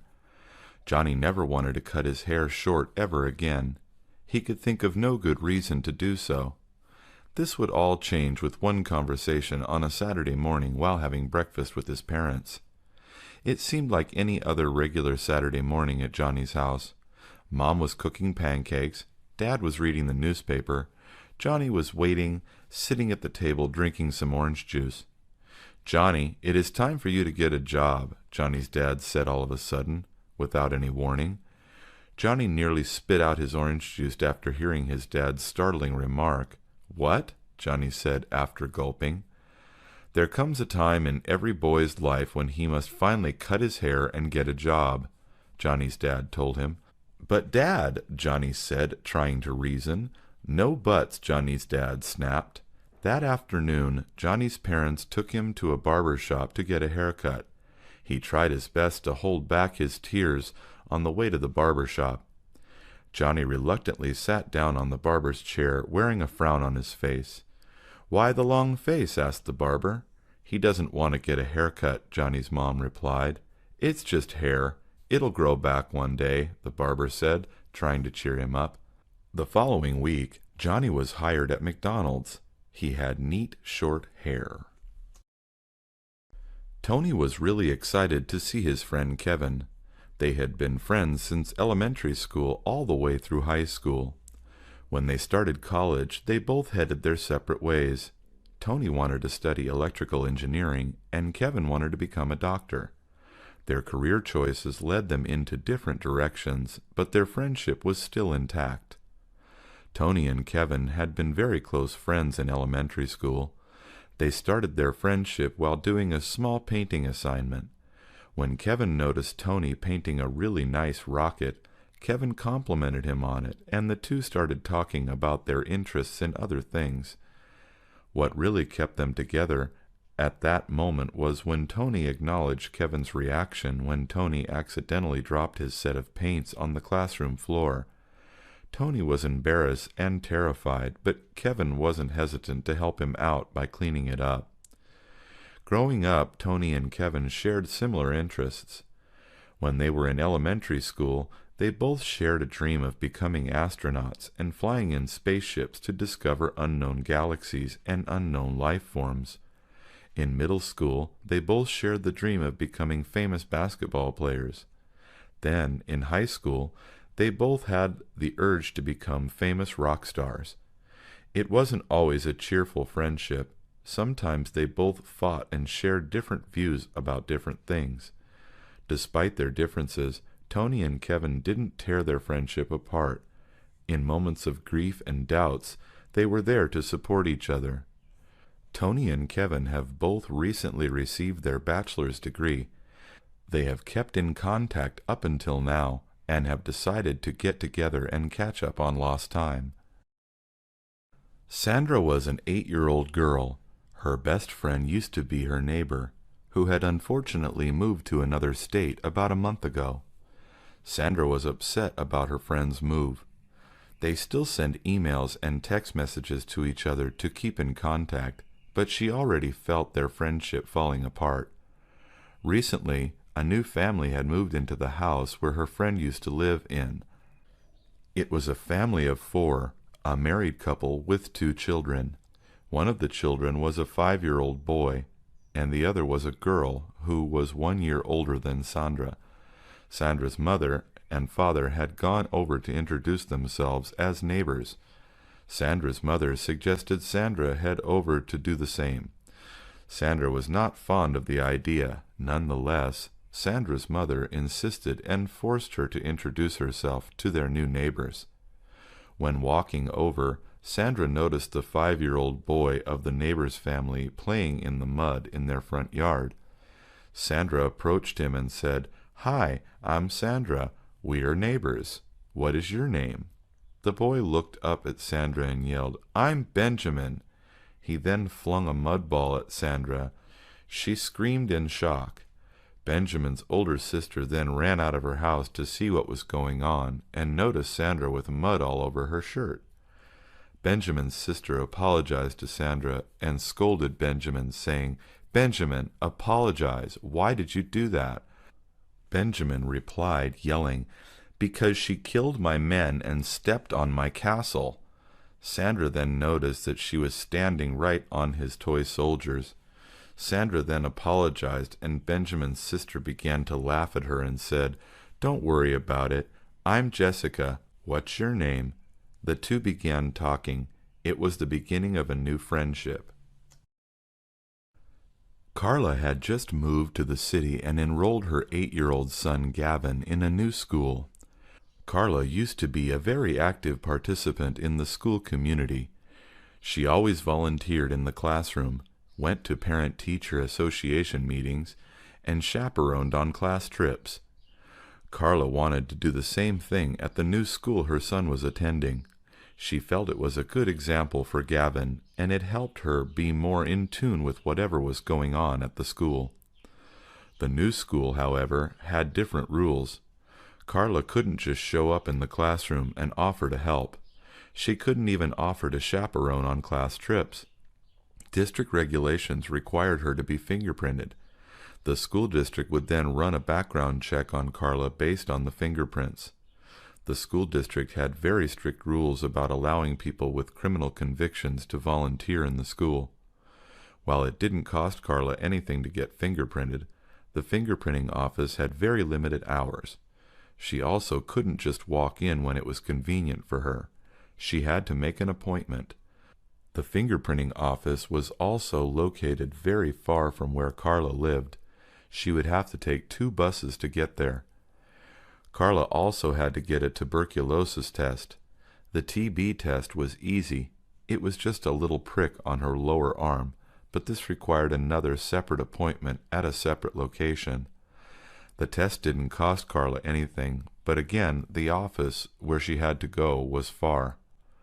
Carla understood that the school district wants children to be safe and healthy, but she also felt they were making it hard for parents. Anthony wanted to get cable television for the new apartment he rented with his wife and children. He especially was interested in seeing channels from his home country. He called the local cable company to sign up. There were many options for Anthony to choose from. The basic service was the least expensive, but it didn't include any of the channels from his country. So Anthony signed up for a package that included channels from his country.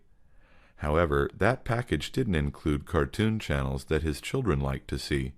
So he added an expanded package to include cartoon channels.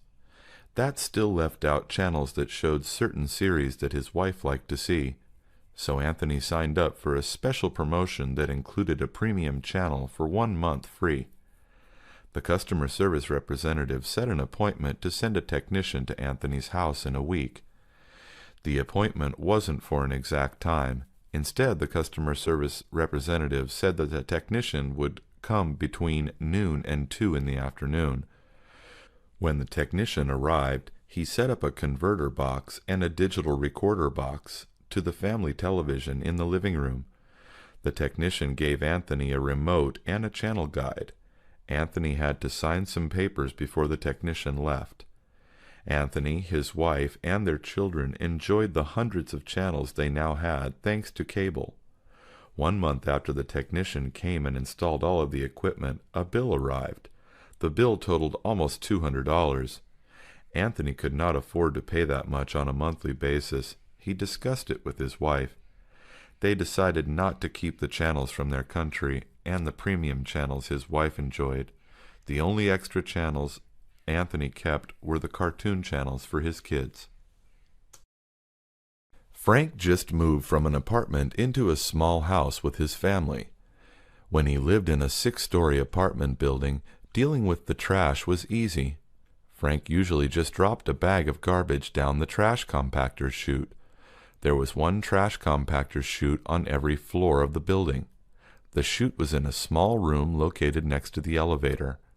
Frank had to take cans, bottles, and other recyclables to the basement and put them in a special bin.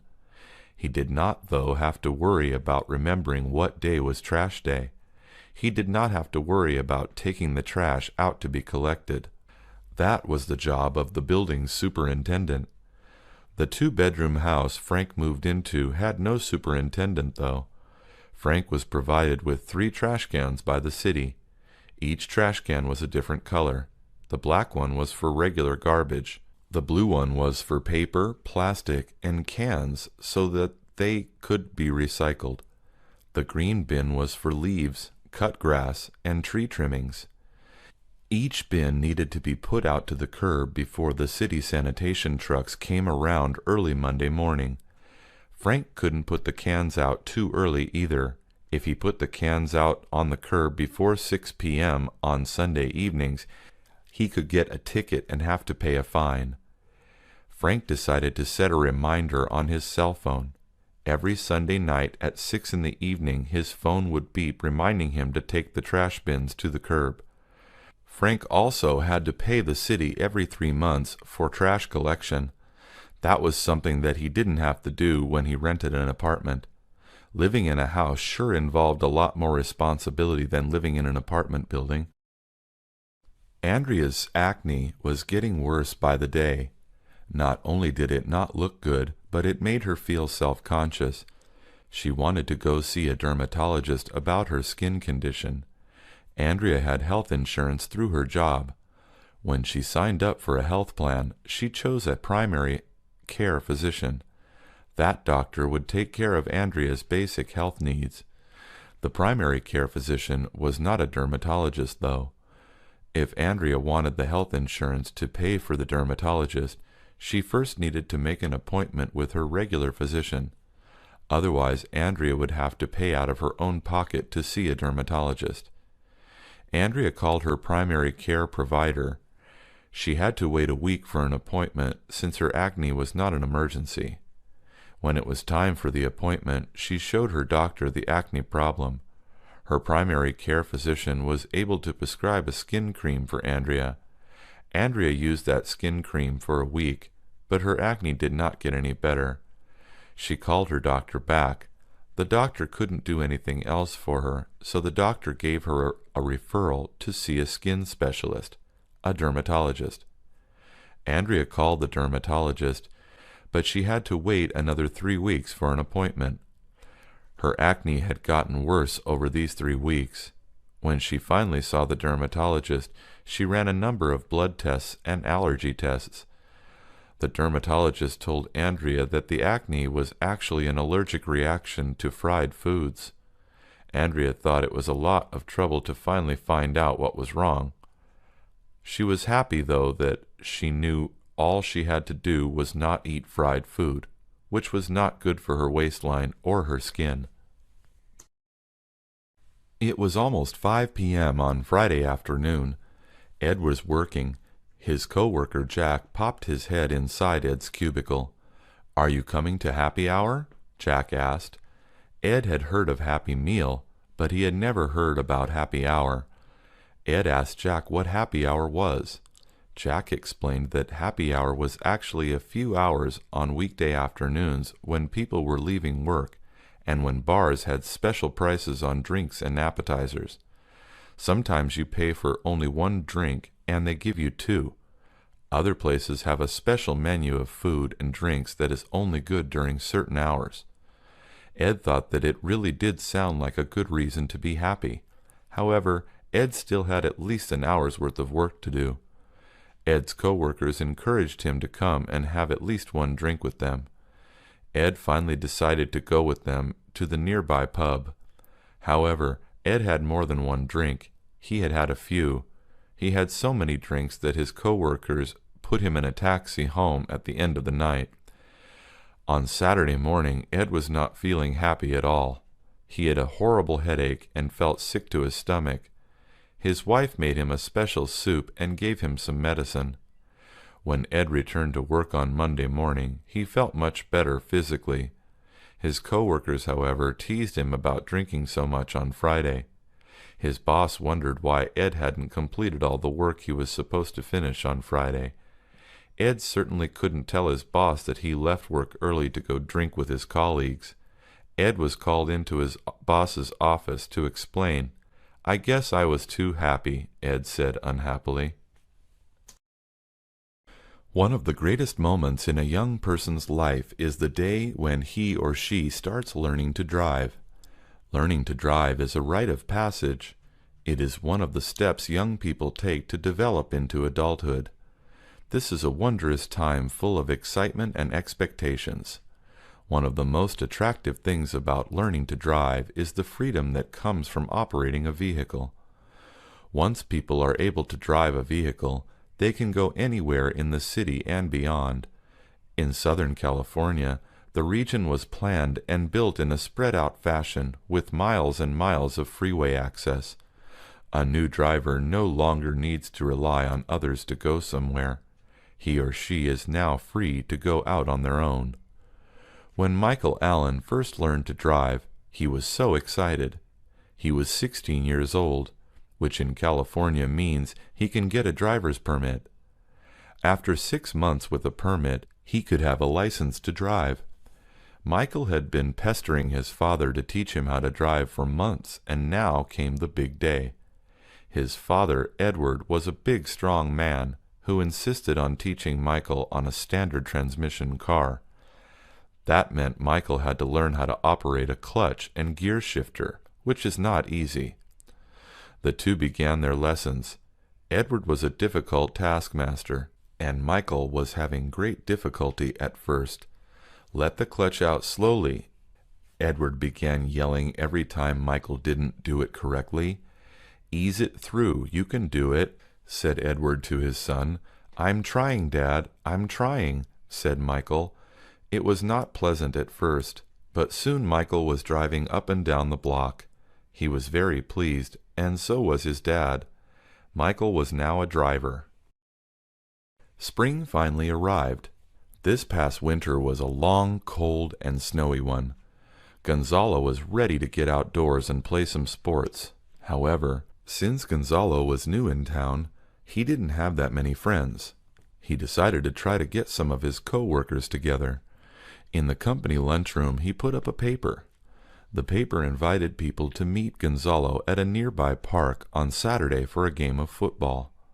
Football was Gonzalo's favorite sport. He played it ever since he was a kid. On Saturday morning, Gonzalo was excited to go to the park with his new friends to play some football. He was a little worried that people wouldn't show up. Gonzalo walked to the park early. He wanted to be the first one there to meet everyone. He packed his cleats and a ball in a backpack. Gonzalo waited in an open field close to the entrance to the park. That way everyone could see him. He would also be preventing others from taking the space. Slowly but surely, Gonzalo's co-workers began coming into the park. Some of them even brought friends and family from outside of work. Gonzalo was certain they would have a great game. "I brought a ball," Gonzalo told one of his co-workers, Leo, who said that he had also brought a ball. Leo said he was a huge football fan. Sometimes Leo even held parties at his house to watch football. Both Leo and Gonzalo went to their backpacks to get their balls. That was when they realized there had been a miscommunication. Leo's ball was oblong and brown, while Gonzalo's ball was a round soccer ball. Gonzalo had forgotten that in the United States, football and soccer were different sports. Leo had forgotten that too. They compromised and played one game of soccer and one game of American football. Food trucks used to be somewhere fast to get meals for office workers in cities across the United States. The food used to be just average, certainly nothing to boast about. Food trucks were a matter of convenience and usually offered inexpensive meals. At lunchtime, in cities across the United States, workers lined up to order a sandwich and a canned soda.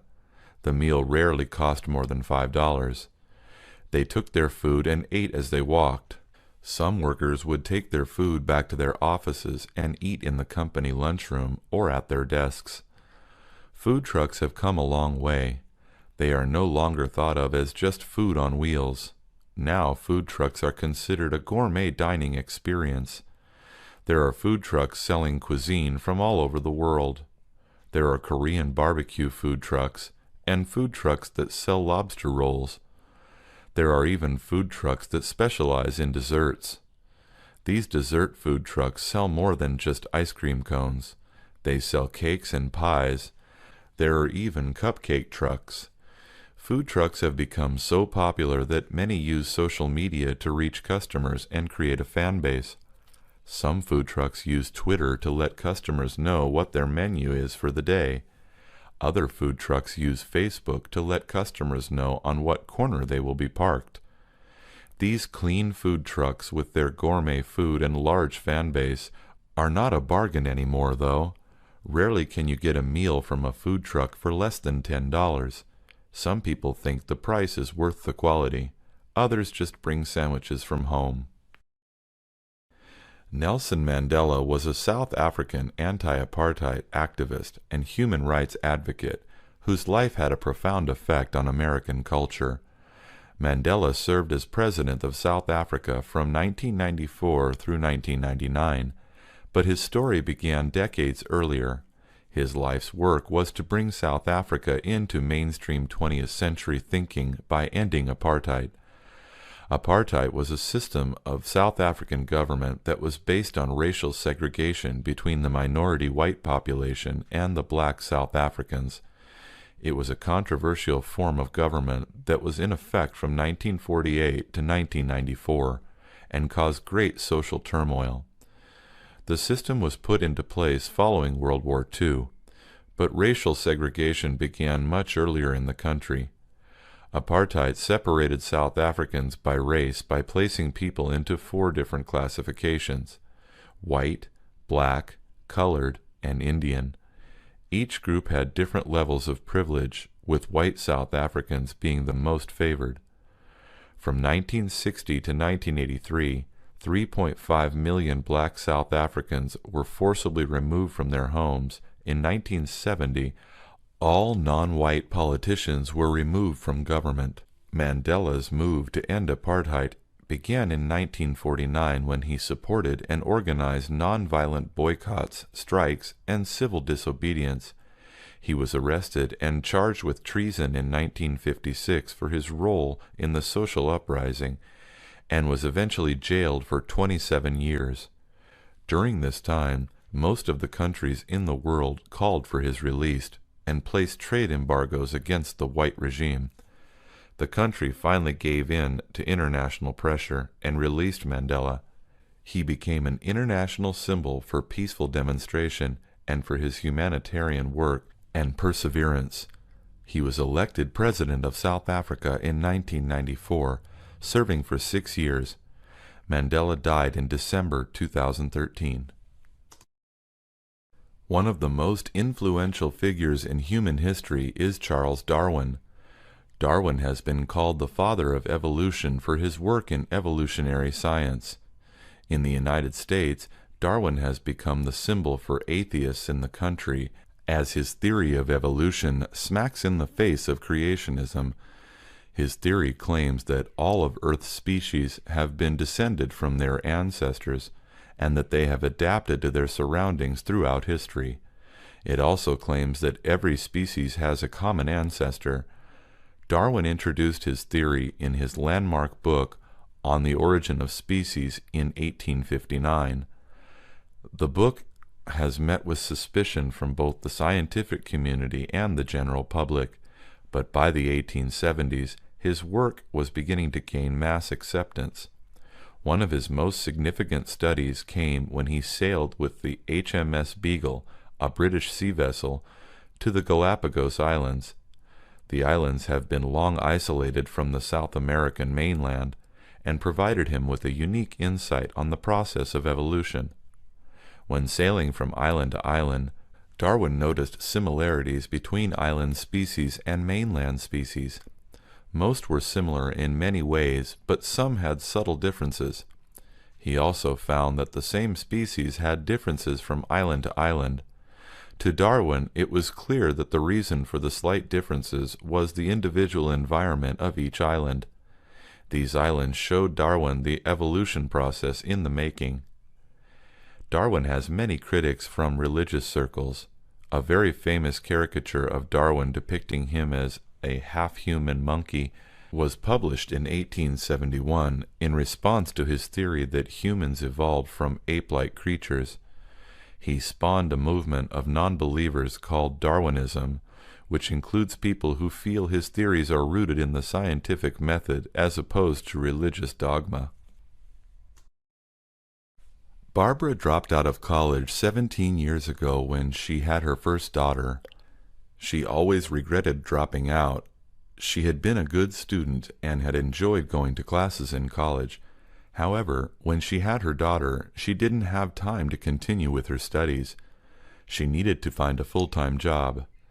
Barbara also regretted dropping out of college because it was hard to find a good job without a college degree.